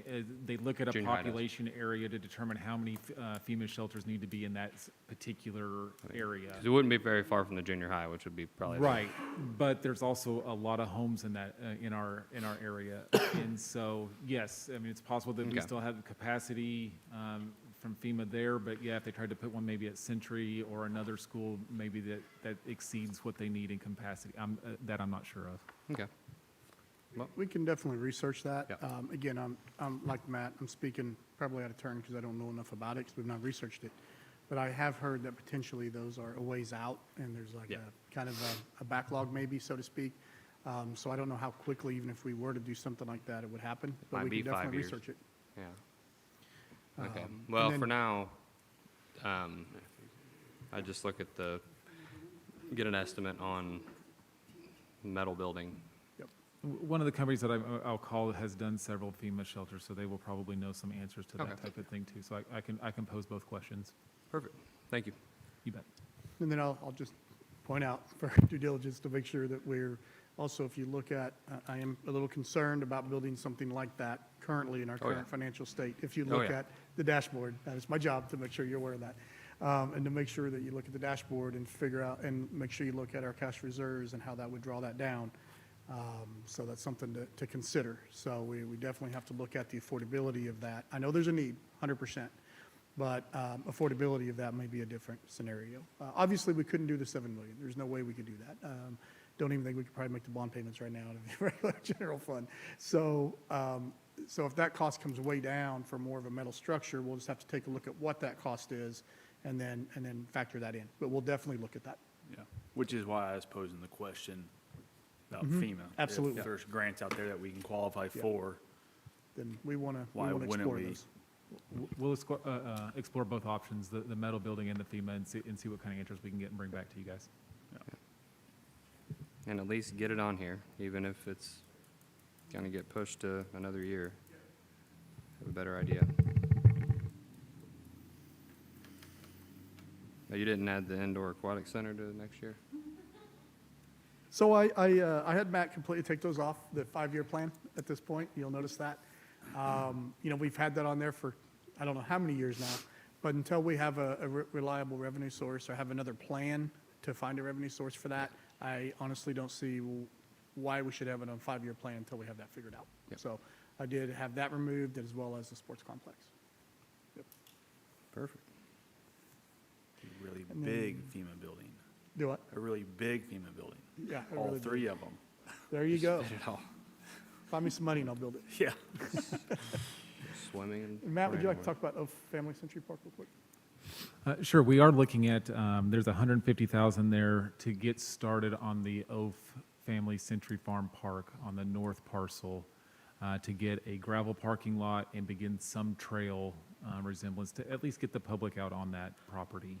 And so I know we're looking at a couple grants, it sounds like, but then also just some funds to get out there and kind of get things going. And I know the public really wants to get onto the property, so this will be maybe a good opportunity to get a preliminary something moving there to at least get them out there. And Matt mentioned it already, we are exploring grant opportunities right now, and some of those are matching grants. So this would also allow us to have some funds set aside that might actually, we may be able to do more with the 150,000 than what we planned. So we're hoping some of those might come through. Do you foresee us even starting any of that if we don't receive any grants? I think yes. I think, with 150,000, we can at least get a gravel parking lot put in, have some porta potties on site, and some trail starts, a loop or two in there to get people out and on it, and be able to build off of that. I kind of caution getting too far in front because we will want the infrastructure in at some point, so we don't want to get anything major in there and then have to tear something up to get underground water, electric, sewer, and things on the property. But I think this will be a great initial start, and we can still be flexible then as we move forward. Thank you. So is this splash pad an additional splash pad, or is it the one we're currently building? The one we're currently doing. They got started with that 2 weeks ago? Has it been 3 weeks? Somewhere like that. Within the last few weeks, we have a nice big hole there right now as they continue to work. Most of that should be done this year. That contract does extend through April of next year. However, the majority of things will be done this year. They will come back to help us start up the system and show us how to winterize and things in next year as we get warm enough to fire that splash pad up. And so that's why that contract goes out that far. And then, as a reminder, we are paying for that splash pad with impact fees. So that'll be coming out of that revenue source. And don't mean to steal your thunder. You want to talk about skate park as well while you're at it? Yeah, we can. And so you also see in here $50,000. We'd like to relook at the skate park and the possibilities of having a skate park in Nixa. We've had this on the project scope for a long time. It's probably, well, let's just go with a long time. And so you'll see a $50,000 design phase in here. And we'll look at 2025 to kind of drum up the community, get some input from the community, and get a design going for Rotary Park and removing the sand volleyball court at Rotary Park, moving that sand volleyball to Macaulay Park, probably behind the community center. So we still have sand volleyball available, but putting the skate park then in that sand volleyball and that small playground area over around the basketball court in that end of the park.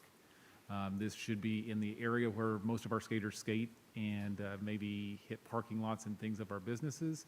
So this will leave them in that same corridor, just move up the street. And so we're excited about that possibility. And then you'll see in 2026, there's a $250,000 build projection. Again, those numbers may change as we get a design in here, but you know, just a placeholder there as something that we could look at working within. Have we ever looked at building anywhere some pickleball courts? I know at the park now where the tennis courts are, you have the pickleball lines drawn. There's people there a lot. Currently, the outdoor tennis courts at Rotary Park do have pickleball lines as well. And so it is open play for pickleball and tennis, but it is something that is definitely being seen. Tennis is even being played over there. We went a nice stretch there that it really wasn't that busy. It's been crazy busy this summer, so huge popularity there. That might be something for the future that we need to look at where we would want to put additional pickleball courts too. Is the indoor still extremely busy? Very.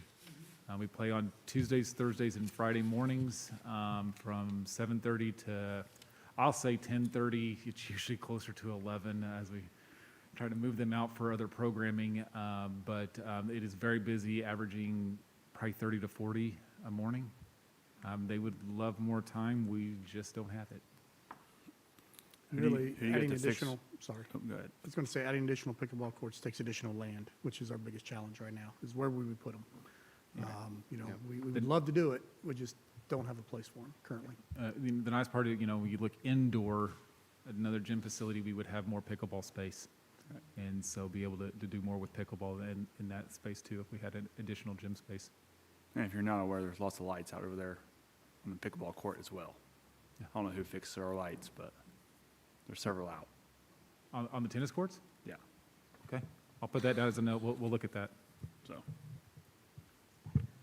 And then just back up for 1 second on the skate park, and he may have mentioned it, I may have missed it. We're looking at using impact fees for that as well, to get that engineering stuff done, so that'll. Sorry, I did not mention that. That's okay, you may have, I didn't know if you did or I not. did not. just wanted to. Thank you. So that won't be coming out of. For just the design, correct? Do what? For just the design? Yes, this first year would be just the design. And then the following year would be build, which we could potentially use impact fees to build it as well. Okay. Yep. My only concern would be, you know, get the public involved, work on the design, and then not be able to afford it in '26. I hear that. I think it would be a great deal of satisfaction for our community to know that we're still interested and still trying. It's been a long time since we've really talked about it or really drummed up that conversation. So I think that most would be appreciative that we're at least still very interested in the project and still trying to work towards something. So I still think it shows a great deal of effort on our end. Would they be willing to use the skate park fund that was created. I know it's not a huge amount, but use that to help with the design. Correct, yes, definitely, definitely. Perfect. I Is think it around there's- 11,000? I think there's about 12, 13? I knew it was somewhere $13,000 in around that there. account. It's, Yeah, it's between 10 and 13, somewhere Yes, in there. it's somewhere I in have there. those totals somewhere. But, yeah, we still have those available. Perfect.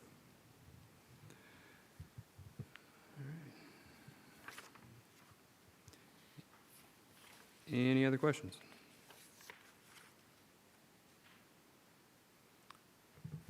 Thank you, sir. thank you. Okay, and last on the list is the Streets Department.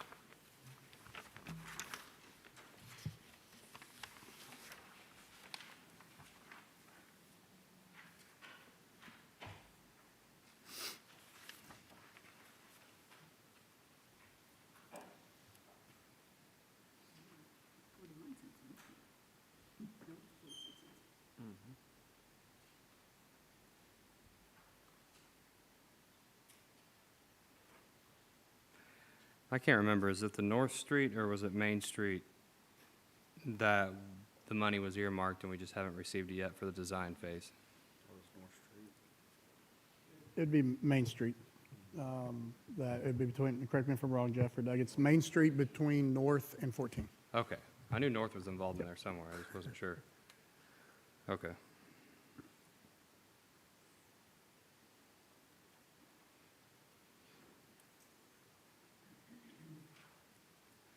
And so the North Street improvements, the 226, because that's not the, because the 500,000 in 27, that's the design of the entire, all the way to Cheyenne, correct? So what's the 226? 1262.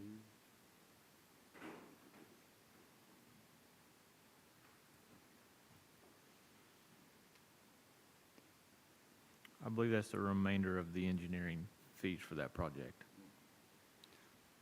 Okay.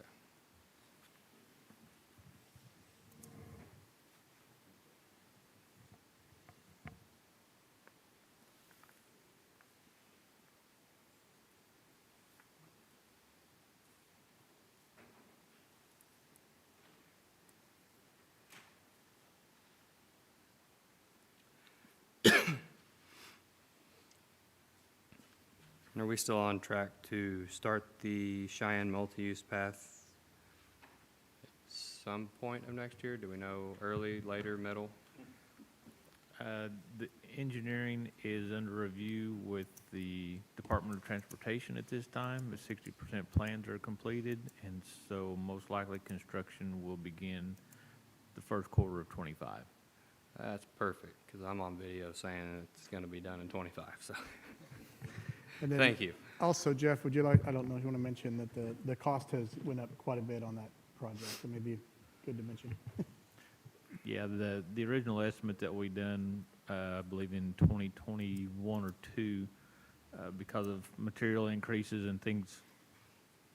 Thank you. Thank you, Mr. Cossey. I was about to say something.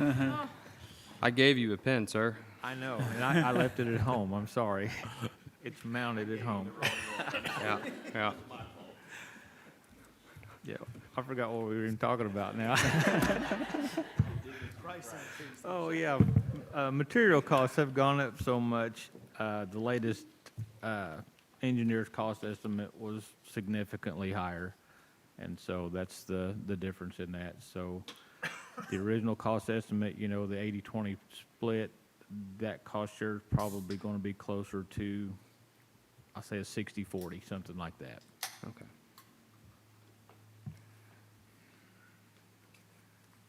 Definitely a much-needed path, that's for sure. We were literally talking about that story today. The clicking of the pen, not the path. You're welcome. Thank you.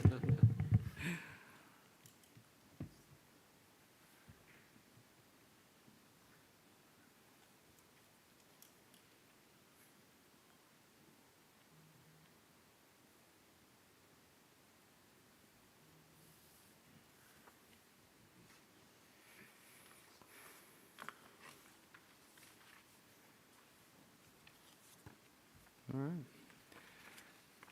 Any other questions?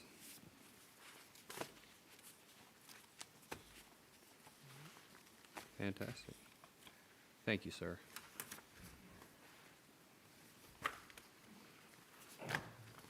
Okay, that's about it. That's what we have to present to you tonight, just to kind of get your minds thinking about what we've got in there and what you would like us to focus on. As far as changes to be made until the next meeting, is there anything that you would like us to do that jumps out just right away?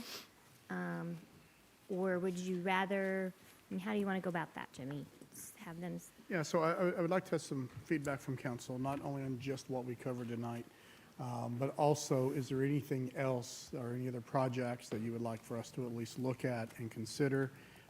You know, throughout the year, I know you hear different things from your constituents, so is there anything that you would like for us that we didn't talk about tonight to explore into next year's budget? And I realize we didn't go line by line because it's a very large budget, especially for expenses. So we do have probably some of those things that you may be thinking of already somewhere within the budget, just not in the CIP.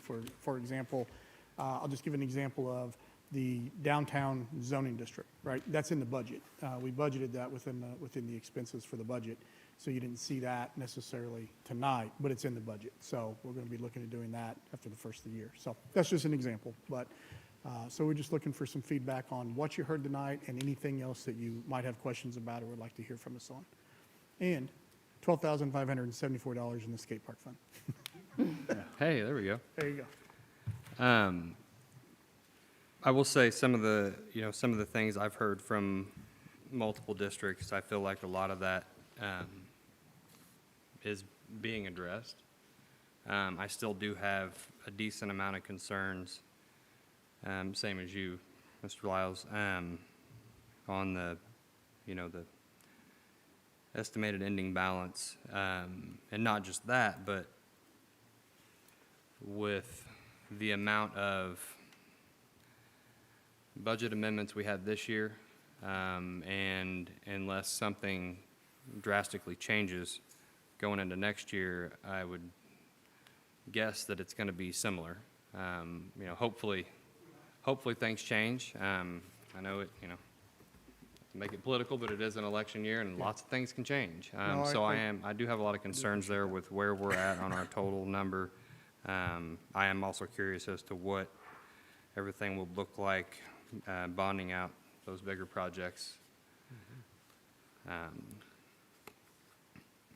But as far as additional projects, I really, and everyone else can chime in from conversations they've had with their constituents, I feel like we're kind of on the right track with a lot of the bigger items that people have talked about. And over on the northeast side, water pressure is a huge issue. I hear that weekly. So I think, prioritizing another water tower and working on that area over there is going to be beneficial. Sidewalks is always huge. We had multiple people come talk to us about the lack of sidewalks on Cheyenne. So that being addressed is huge. People talk about they don't know about things going on, and a lot of that goes into the communications side of things. And people, Summer is right. People will they'll watch a 2-minute video, but don't really want to read a 2-paragraph post. And so that's, you have to adapt to that. And if people are going to pay attention and know what's going on better in the city by doing videos, I'm all on board, and I think it does work. Some of the APPA conferences we've gone to, I tend to go towards a lot of the classes that revolve around marketing if they're available, and promoting your utility. And some of the most successful utility providers in the country, it's all been videos and reels and community engagement by videos. Some of them have done some pretty funny things. And I think that there's a lot of creativity, especially in this room. I think it was apparent tonight that we can be doing something so mind-numbing, but yet people still engaged, having, at least laughing every once in a while, which I think is important, especially when you're dealing with things as stressful as some of this is. As far as the additional employees in the other departments, electric, police, and human resources, that's one of those things that people, like I said earlier, they don't know they need it until they need it. And it's one thing that I feel like the city has done a really good job on over many years, is not showing the pain points of where we really stretch a dollar and have to cut back on things. And that's been one of the most difficult things for me, is telling departments no so many years in a row that, that want to add an additional employee. But then they're still expected to produce the same, if not better, job than they normally would. So I feel like that's not necessarily fair from the council to expect that, but then not approve those positions. So definitely want to look. I really like the idea, and I don't know what council thinks. I really like. I think scenario 2 is definitely a good start. I'm still very concerned about the end number, and would definitely like to see what we can do over the next couple weeks to make scenario 2 happen while still getting that end number down to where we can, be prepared for things to cost more than what we budgeted for. I appreciate those comments, and we'll definitely continue to move that direction. And I'm hoping, as we get some of this interest and stuff in there, that'll ease up a little bit of that pressure, but I'm just hesitant to say that tonight. So over the next couple of weeks, you're right, that's really when we'll probably have a really better picture. But I do appreciate the comments, and I know staff does as well. Yeah, I'm usually pretty good at finding more money, and I haven't had a chance to go through this with a fine-tooth comb and really calculate to more of a precise manner in some of the revenue areas. So I imagine when we bring it back to you next time, it will look quite a bit different, but the same. I would appreciate it if you found a lot more. That'd be fantastic. And in the interim, anyone in this room, any questions, Yes. reach out. Not you. Go ahead. I have one question, and it's probably for Jennifer. Can you explain to me just a little bit more the second option, the 50% of the 50%? What does that mean, and who will that affect? Who will that, well, so we were given 2 scenarios from CBiz, the 25th percentile pay grade, and then the 50th percentile. And so this was, if we were to take that 50th percentile and only be able to do 50% of it, Okay, so it would affect everyone? yes, Not just a right, few? no, it's Cool. just 50% of the rates of the 50th percentile. That's all I needed. Thank you. Yeah. Is that okay, Miss Amanda? Yeah, all Yes. the calculations were done the same way, the same methodology. It's just the ranges were higher in each of the scenarios. I thought that's what it meant, but I just wanted to clarify in case anybody else had a question, because I did, so I just Yep. wanted to make sure. That's Thank it. you. And just to make a couple more comments on, you'd mentioned marketing and that kind of thing. Just so council knows, we did make a few changes there. We have some money put into our budget for sponsorships this year, more so than we have in the past. We've changed a little bit on how we're doing sponsorships, especially with the Chamber of Commerce. Whereas before, we were putting $8,000 in towards Sucker Days. That has been actually only $4,000 now, but we're getting the same marketing level that we did at $8,000, and we're reallocating that other $4,000 for other marketing opportunities and sponsorship opportunities, almost, to get I'm gonna need to go to an instant replay on that. to get our branding out there. So we're going to delete that recording. Yep. So I'm just kidding. Yeah, and that, just so you guys are aware, that came from kind of multiple conversations with some of us regarding, honestly, community involvement with the council and staff. Anytime anyone can get out there and support anything, no matter if it's the high school baseball team or the band or football or cheerleaders or choir or whatever it is, anything we can do to be more visible and all that, I think that helps make you more approachable. And you might get a lot more feedback and good feedback when they see you more often. Do you guys have any input? Anything you want to add? My big thing is I would really like to focus on scenario 2, trying to figure out how to get there without breaking the bank, obviously, and even a little bit better, I think, with retention of employees, losing that knowledge base is devastating to their city. So if we can get there where we can fix that, it's going to be huge. So if we have to maybe hold off a project or two here or there to take care of our employees. So as staff, I'd ask you to search and try to figure out how to make that happen. I think that's important to take care of our people, so. Absolutely, appreciate that. If we don't have the people to do the projects, we don't really need to spend the money on the projects, so. I think that, looking at this, if we didn't need to add as much as we do in staffing and people like that, which I think everybody that requested, people that showed tonight, I think they're all definitely necessary and needed.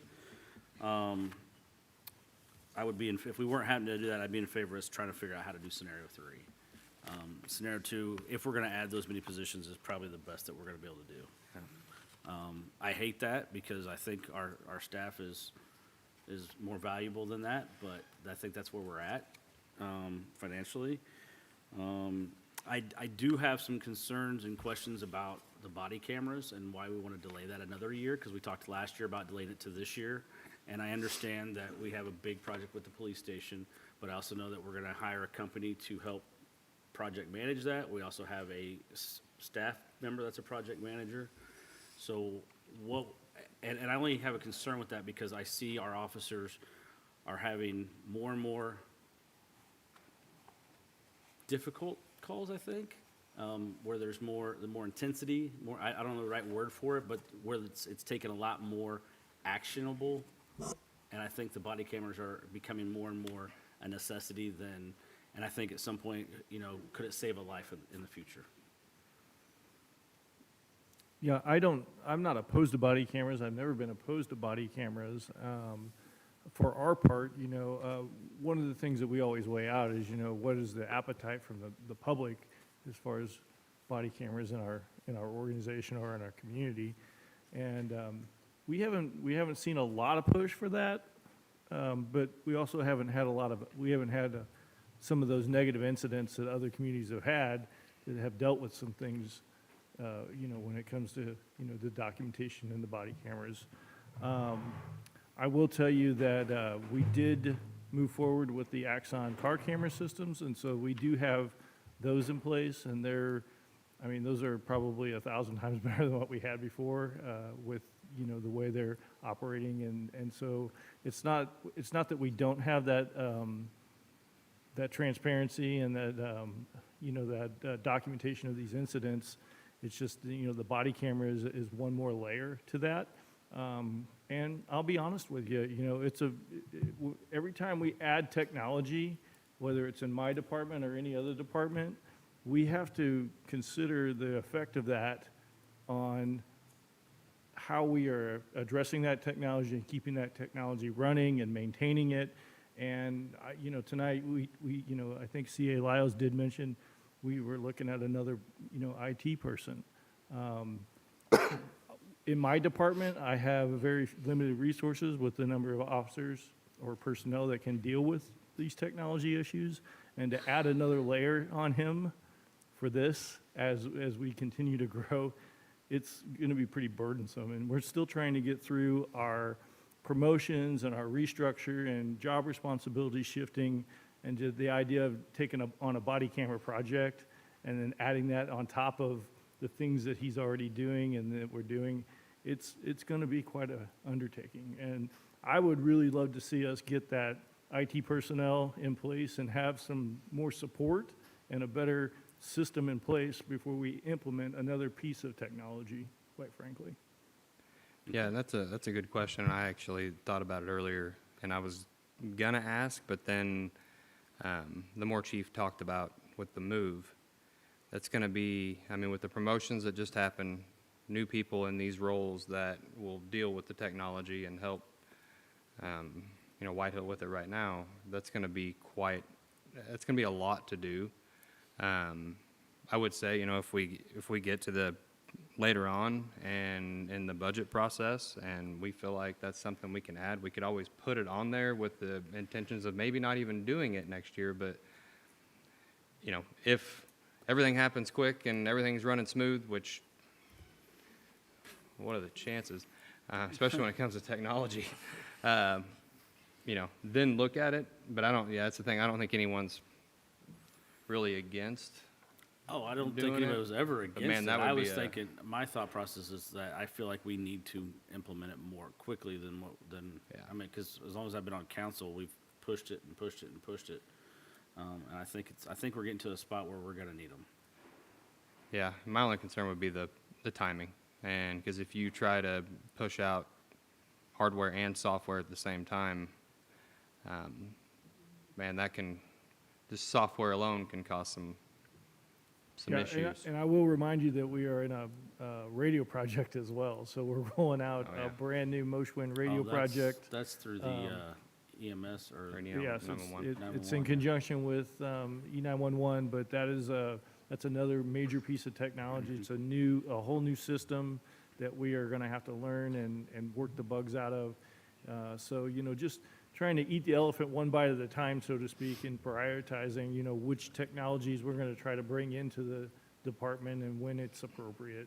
Again, I made that comment earlier about I don't want to become, so narrowly focused on the building, but I do think that it's important to get that right and to give it the proper detail and attention and not have too many irons in the fire, so to speak. And I do understand that, body cameras are very valuable, when it comes to collecting evidence and things of that nature and presenting cases and, showing our side of the story, so to speak. But if we had no car cameras, I would feel much more compelled to prioritize that. But we do have some things, so that we have audio that we are getting, and we're getting, the car cameras that capturing whatever's happening in front of the vehicle. So we do have something in place. Okay. Well, what about split the difference? While we're doing building a new police department, maybe go ahead and look at what the technology requirements are for the body camera. So if we are having to buy, I don't know if it's completely hosted in the cloud or whatever it is, if there's some of that stuff that we need to go ahead and implement now, that way the IT room or whatever's over at the PD will be ready for it. It might speed that process up when you guys are ready to move forward. Yeah, that is part of the process. We're not there yet, but we have, there will be a significant amount of time that is allocated toward the design phase of the police department, where we look at all the technology needs and then how are we going to implement it into the new building. So all those things will be factored in, and knowing this is a project that's coming, we're certainly going to be aware of that. I mean, having as simple as having the amount of charging ports or the electricity available in the certain Good. rooms for charging the cameras, for example. So all that's going to be taken into account. We'll go through a process to really evaluate all the technology that we have today, anything we anticipate coming in the very near future, and I'm sure that there will be some concessions or some considerations made so that we are putting things preemptively in place so that we can make that transition easier. Yeah, which is why it's important to focus on the building versus trying to add 2 or 3 things all at the same time. Yep. You can make sure. I just know if it is everything in the right place. if the storage is on site and you're having to order a server for it, it's a lot cheaper to order that server bigger the first time than add on to it. Because that's when we start getting the every 2 weeks. Well, another $5,000 and Yeah, what we're seeing in our industry is cloud-based solution. That's even better. They're securing it, or, the level of security is appropriate, so you're seeing more and more off-site cloud storage and not having those physical servers, you know, and which quite frankly is more cost effective. So we Yeah, I'd anticipate like to get rid seeing of more every cloud server if we can. usage.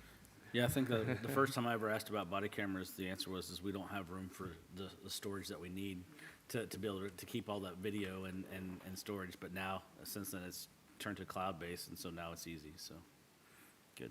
Sorry, everyone, we just went down a rabbit hole. We did. All right.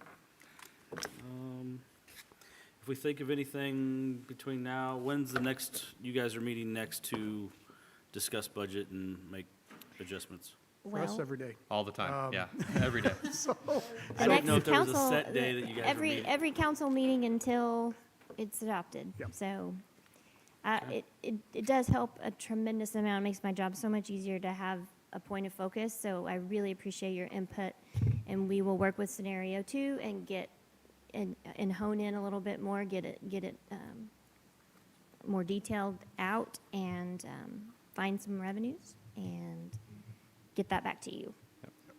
but yeah, if you think of something after you leave here, just let us know as quickly as possible. Just please let me and Jennifer both know, so we can try to look at that in the budget. The sooner the better, because And- it'll go by quick. And again, if you need clarification on anything, just shoot an email to everyone. If you're not getting anything back, I'll send one of my polite text messages and to each person.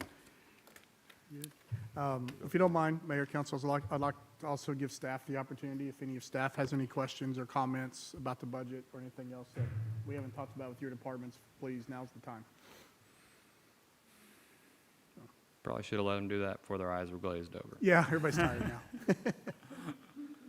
Mr. Woodman, you have anything, sir? All right. Scott's been off quiet. Okay, very good. We'll work this up, and we'll work towards scenario 2 and see where we're at, and we'll present where we're at the next council meeting. And thank you all again for your time and energy and every bit of hard work. I appreciate it more than you know. Meeting adjourned.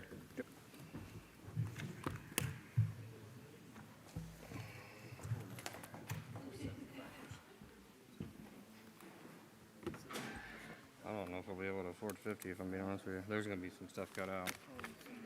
But honestly, I can't appreciate you guys enough right now.